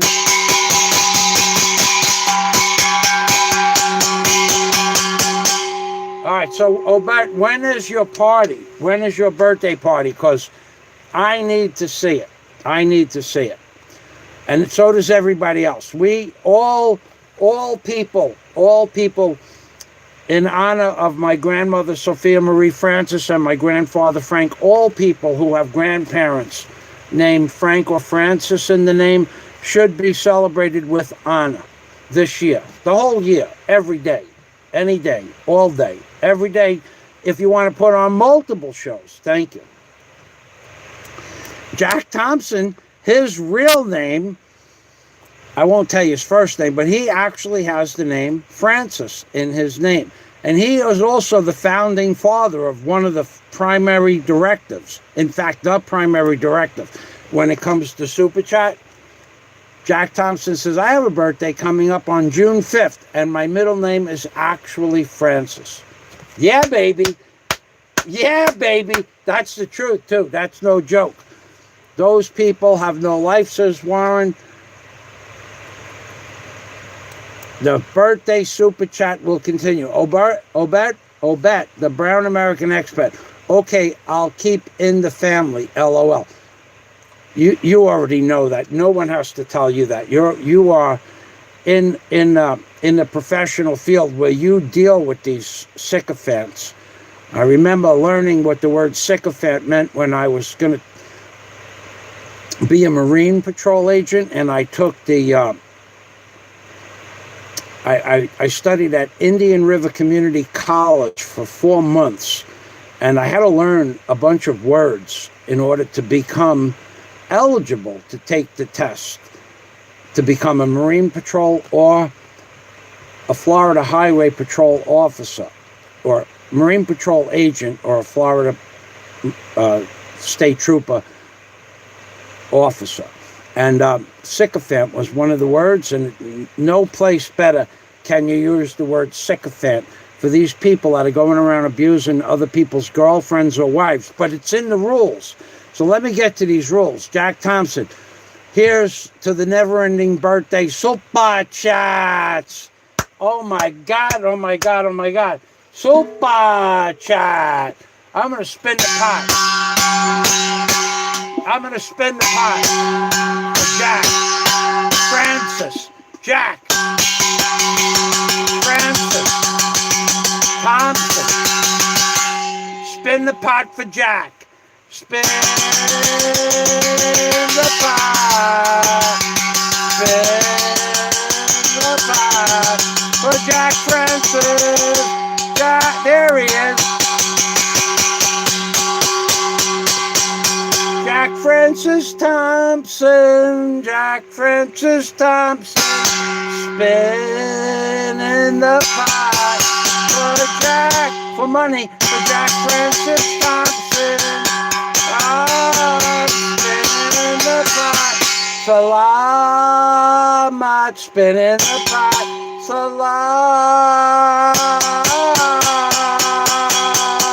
Salamat. Now, I've heard stories that people are laughing at me, and I've heard stories that people are making fun on me and then sending me super chats so they can make fun of me. I don't believe a word of it, by the way. Scato Fuego, oh my God, again, he hits me hard. Pot rings so clear, so super chat is here. Oh my God, I didn't even get to rule one. I didn't even get to the primary rule by Jack Thompson and God. And God, they collaborated on rule number one. I didn't even get that.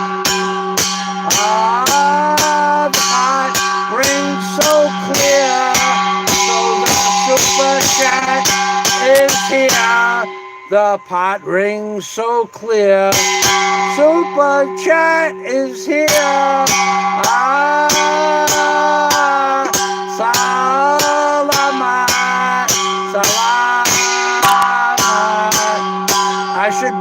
I should be thanking Grandpa Frank and Grandma Sophia Francis for busting all super chat records. It looks like we're moving into a super chat record.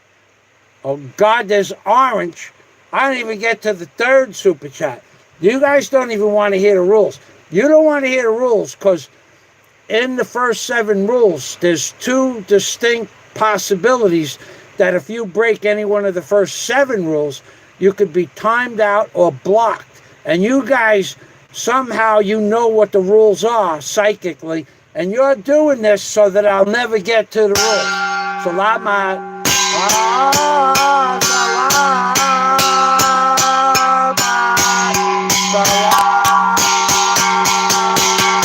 Okay, so the pot rings so clear, so super chat is here, said Scato Fuego.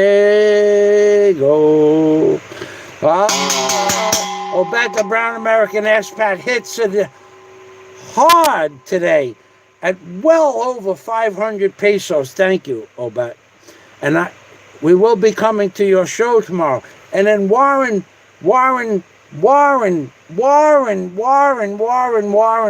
with another 20 spot.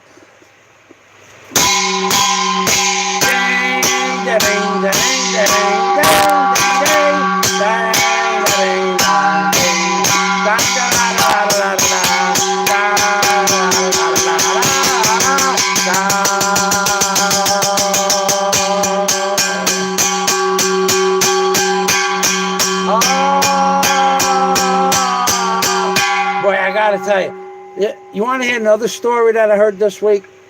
Being that I give some of my neighbors food and some candies, which pretty much I keep, I keep it under control, and they keep it under control as well. I heard, the shit I heard about me, my neighbors, and me, it's not true. None of this stuff is true. Where do these people get these psychotic thought processes from? That the children, now the children, here's what I got for the children. I went Thursday, no, 2 weeks ago, last Thursday. Look what I got for the children.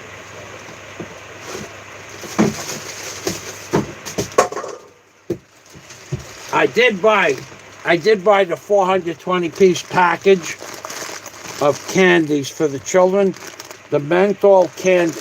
I hear them outside. Hold on a second.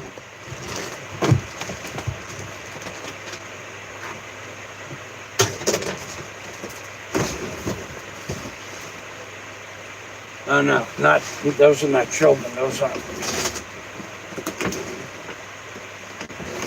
are some people just pulled up in a truck. Okay, so I did buy them the 420 piece. I did run out. I also have a backup of 200 chocolate candies. Jack Thompson, where is LaRue? I don't know. Chi Corsairs, we were just talking about you. You could work in a an ear doctor's office where if someone comes in for nothing other than to have the wax cleaned out of their ears, you could take them to like a room with no furniture and no rug in it, and you could sing them for like 30 seconds. And that howling, screeching noise that you do so well. In fact, I compared your howling, screeching voice to Yoko Ono, except your voice makes Yoko Ono, John Lennon's wife, sound like a heavenly choir. And then I explained to the people how they could just go like this while you're singing, and the wax, let the wax hit the floor, baby. Then what we're going to do, we're going to collect the wax that hits the floor, Chi. Just don't, no offense. I mean, you know that you and I are friends, and Big E, and we're all good friends, but no offense, that noise that comes from your vocal cords cleans my ears out in seconds. So what we could do is you go into this room and you got a little pot, like a pot like this, right? Like a stainless steel pot, and you just put in the ear, you give them a couple of bars, the wax falls into the pot like that and like this, right? You know, you singing, them shaking like that. The wax falls into the pot, we melt it all down, we make candles, and we make a profit. It's always got to figure out, there's got to be an angle to everything you do in life to make money. But you can't depend on wax coming in boatloads every day. But we could advertise it on YouTube, like I advertised my friend's aquarium building business, Junjun. It's at the top of the link. So, Chi, there's a time and a place and a purpose for everything, and your voice would be the perfect sonic, harmonic, vibrational, wax removing thing that comes from your vocal cords. Just shake that stuff out into the pot, and we could make candles. My friend Carl Vella always said, when life deals you lemons, make lemonade. When life deals you a voice, or a non-voice, like Chi Corsairs has, gotta be, maybe even NASA could use it to generate pulses out into the universe. Could be that is the frequency that the aliens will respond to, because that is I gotta tell you, 30 seconds, my ears are clean, I go to another channel if you're still singing after 30 seconds. Now, I love you, and I think that, you know, some of your topic matter is good. You need to talk a little more, but the singing thing, there's a place in the universe for that too.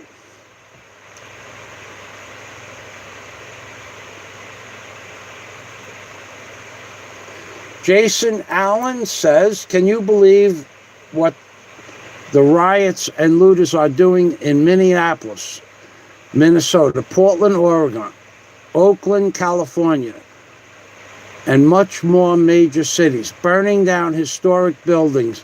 The youth nowadays have no morals or respect. Jason, if you are still here and you can post a link to the articles that are important to you, I will allow you to post the link and I will make it public. Because I don't know what I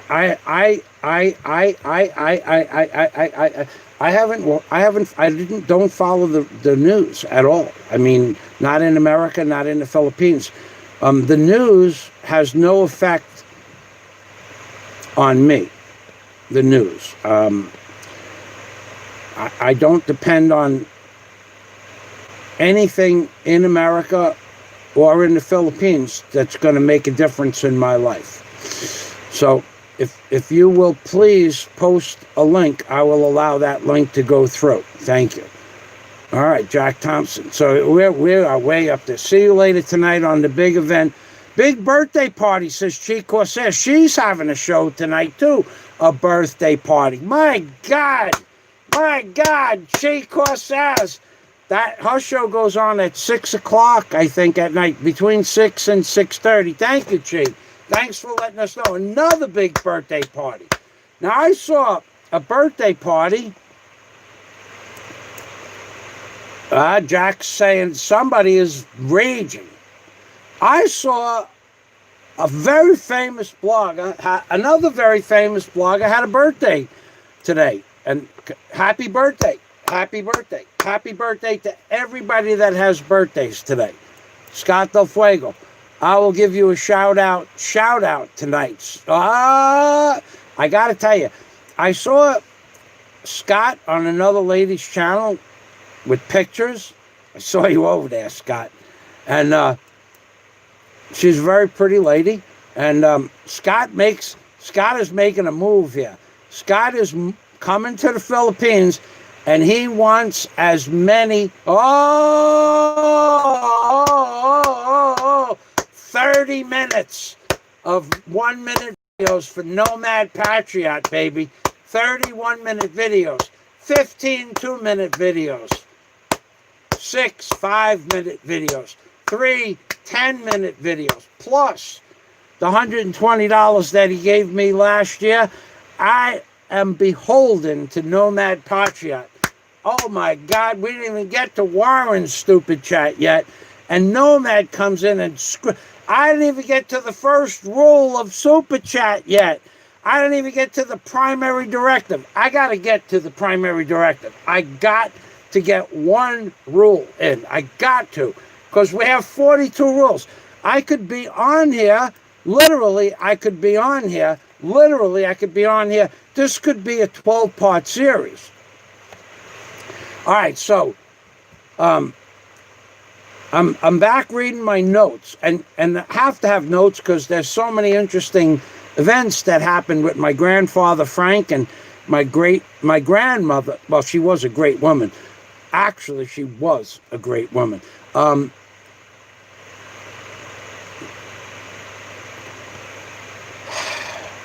My grandmother, Sophia Marie Francis, or Sophia Francis Marie. I don't know. I tried to contact a couple of members of my family. As it turns out, they died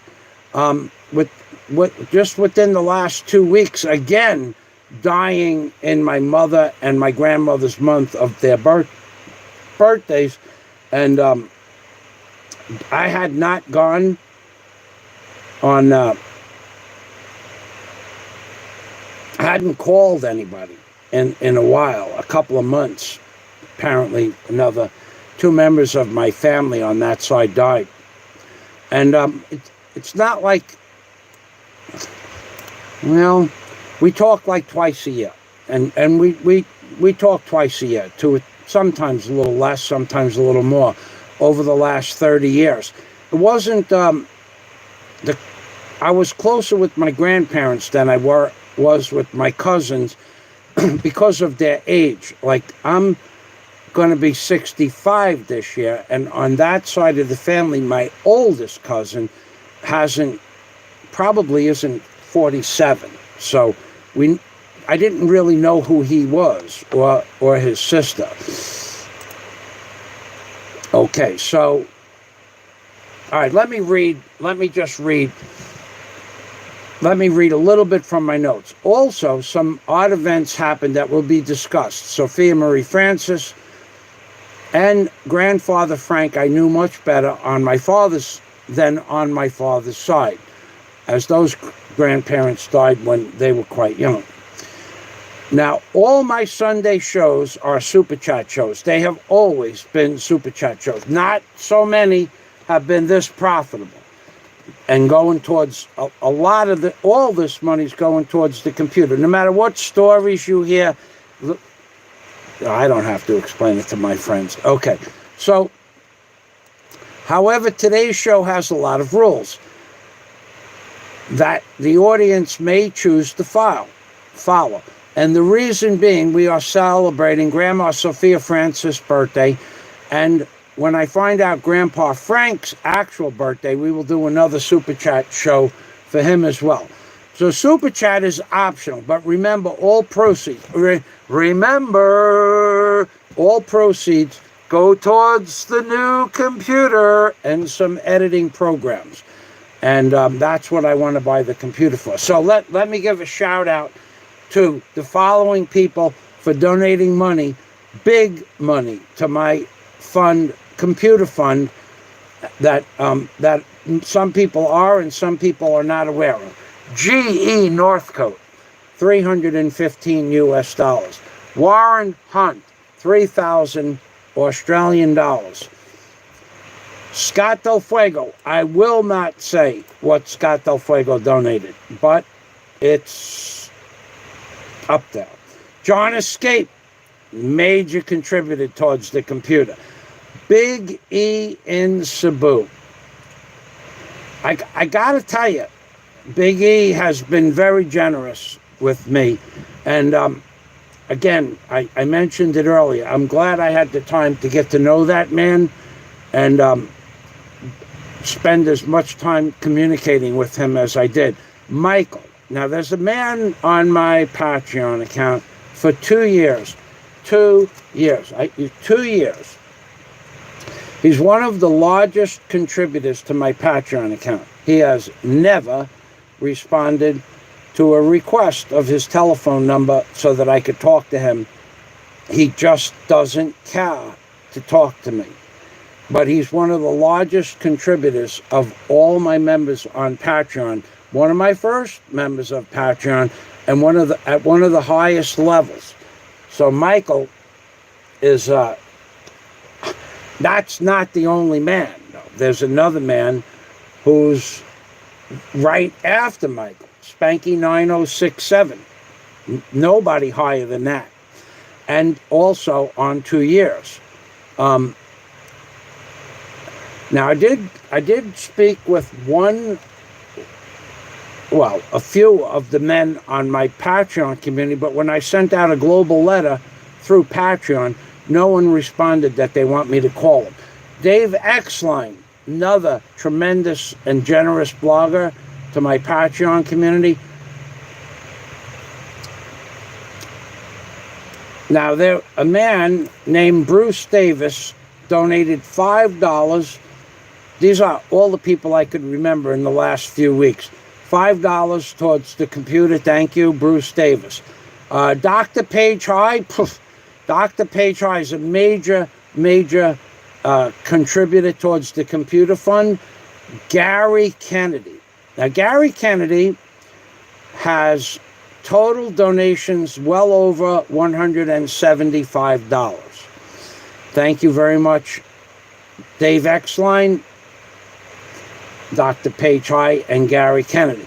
Now, Nomad Patriot, who just popped up, at this point has donated about $200 towards the computer. Thank you, Nomad Patriot. Now, let's just, considering that the money that Nomad sent me last year went into an account towards the computer, then that money is towards the computer, and the computer is pretty much paid for, and so are the programs. And if there is a balance, I tried to explain this, I will make up the difference. I have no problem. So what exactly is in the account, I won't say, but I think I have it covered. Thank you very much, everybody.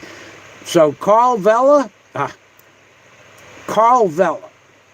he has been my friend. He took me on vacation in America. I will not tell you what Carl Vella has helped me with and how, but Carl Vella is among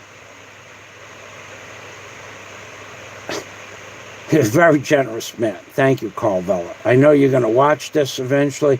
One of my brothers, super, very, very generous man. Thank you very much. No, one of my brothers, Jack Thompson. Jack Thompson is way up there. He's with God because he made one of the first rule, the primary directive of Super Chat.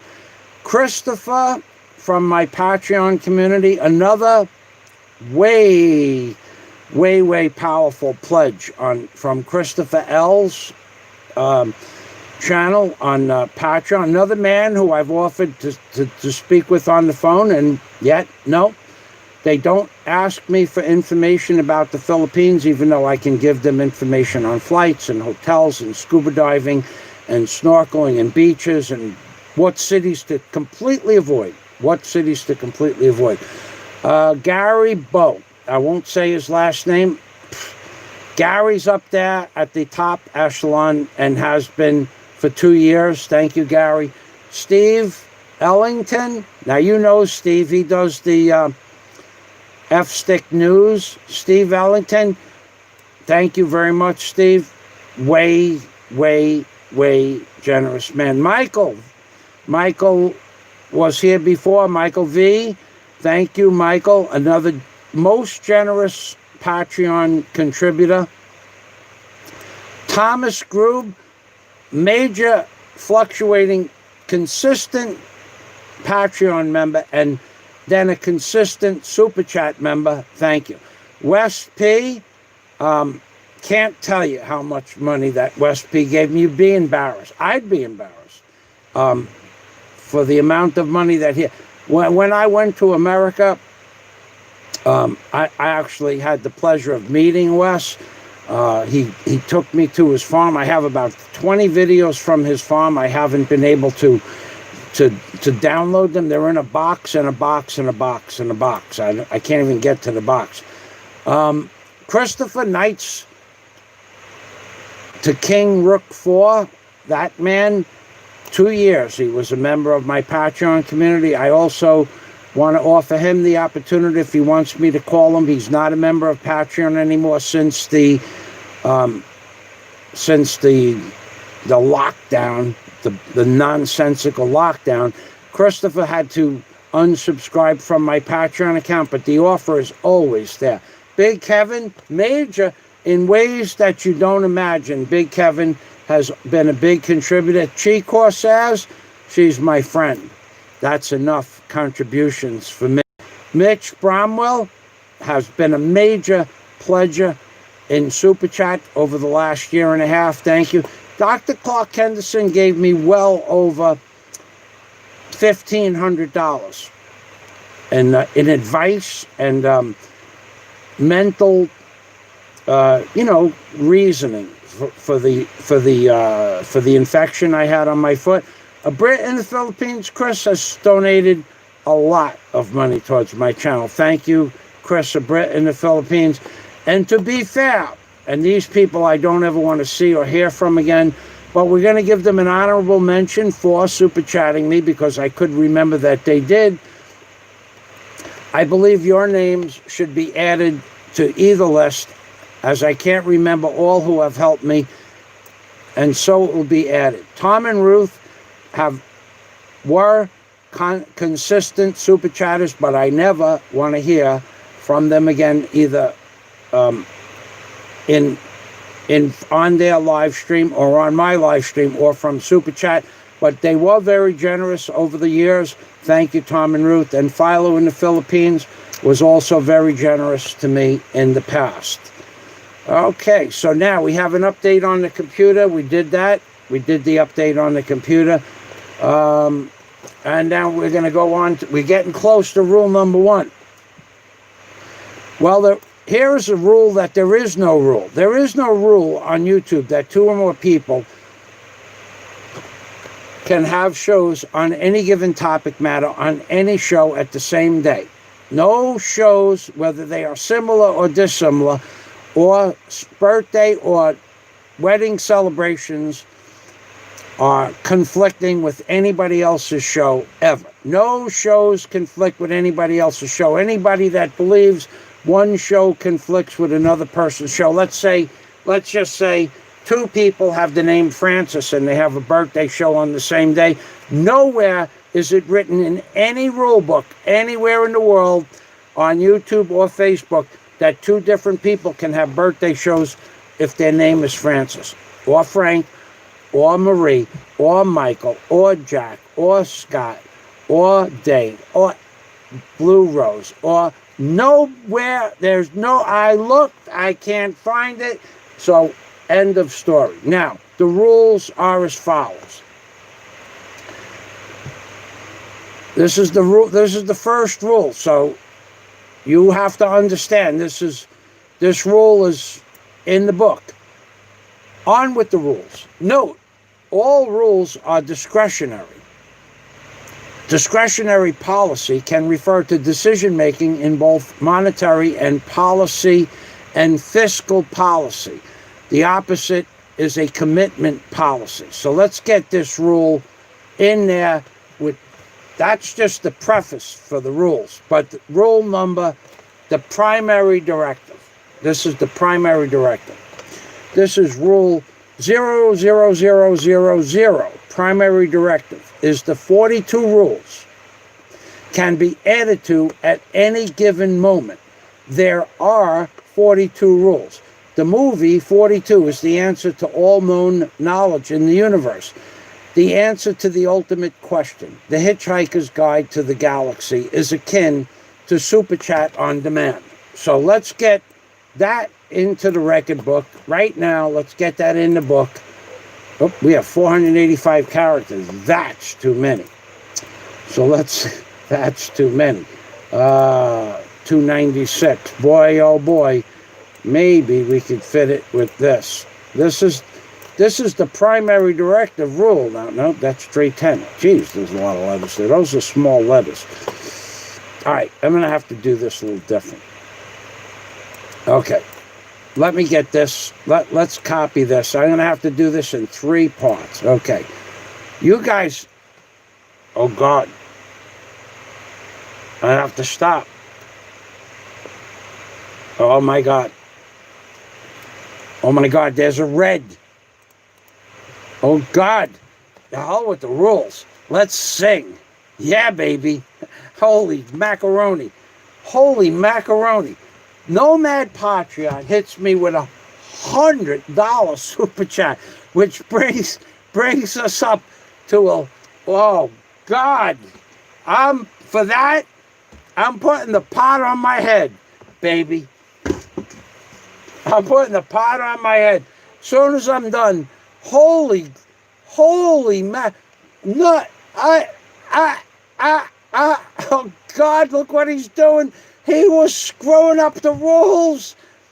Oh, I'm still waiting for your Jason Allen. If you'd like to post a link, I'm still waiting for that. Holy macaroni! Look at this. Look, I got to bang a little bit.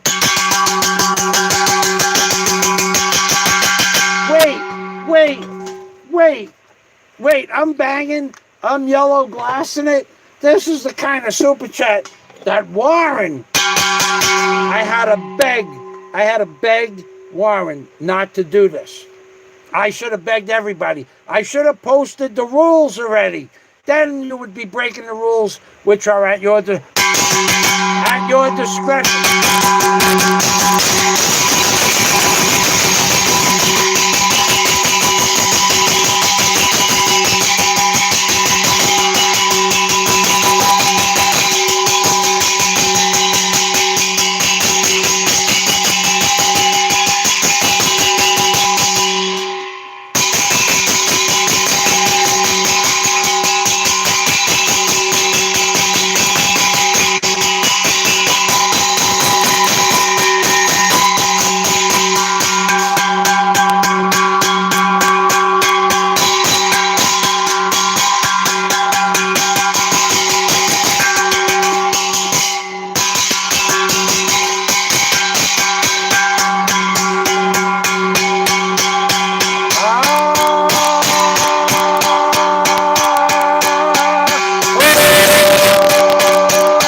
Look what Nomad Patriot did. He screwed everything up.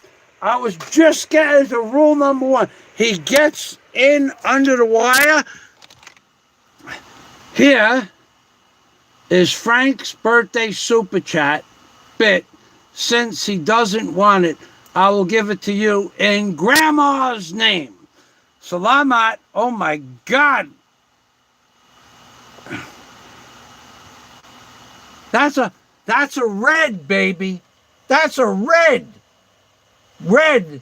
I said red. I say red. Now, I have to sit down with Nomad Patriot and make him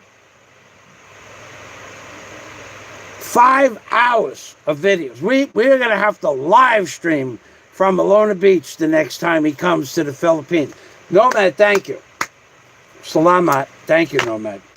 I don't even know why he gives me money like that. And I'm being serious. I'm not even, I mean, I know Nomad Patriot. I had the pleasure to meet him, but that's a stupid chat. Stupid chat. Okay, stupid chat. That's anything more than $10 is stupid chat. Warren is culpable. Scott Del Fuego's culpable. Obet is culpable. I mean, you people are doing stupid chat now. You guys all got lucky. I didn't get the rules in. I can't even say I could block you at my discretion because you broke the rules at your discretion. This is Nomad Patriot stupid chat, May 31st, for my grandpa Frank's acknowledgement of the great things he taught me how to do. He taught me how to golf. He taught me how to ride a gasoline-powered lawnmower, a self-riding lawnmower, and he taught me how to swim. Grandma Frances, Sophia Marie Francis, taught me how to drive a car. But Nomad Patriot is learning everybody what stupid chat is. Salamat. We got to give him the whole. Wait for it. We're gonna give him the whole 9 yards. Nomad, I'm throwing in a free flush. Here's the John. You know this is the famous John, and this is the tank. I'm throwing in a free flush. Not only will I give Nomad a pot banging ceremony and a thank you very much. Salamat. Flashing colors on my screen. I see red, I see green, I see blue, I see orange too. Nomad Patriot gets a free flush. Notice there's only half a tank of water because we have a drought here last week. All right, so here we go. There's a free flush, not really a free flush. It's a stupid chat flush. Stupid chat flush. Ready? Watch this. Watch. Slowly I pour. Drop by drop. Slowly I pour. Drop by drop. This is a Nomad Patriot. A free flush. And we're going to recycle the toilet tank water. We're going to drop the water back into the tank, the holding tank. Ready? Look at this. Look at this. This is stupid chat. Flushing with Fazio. That's right, baby. Stupid chat. Stupid chat. At $100, I'll sit here for a month. I'll just drink coffee till I pass out. At $100 of stupid chat. Anybody else out there want to do stupid chat? Don't do it. Please don't do it. Don't do it. Look at this. Nomad Patriot. It's going to take a while, folks. Sit down. If this makes you thirsty, man, I haven't had anything to drink yet either. God, I did have a cup of coffee before I started this, I'll tell you that. Look at this. Watch this.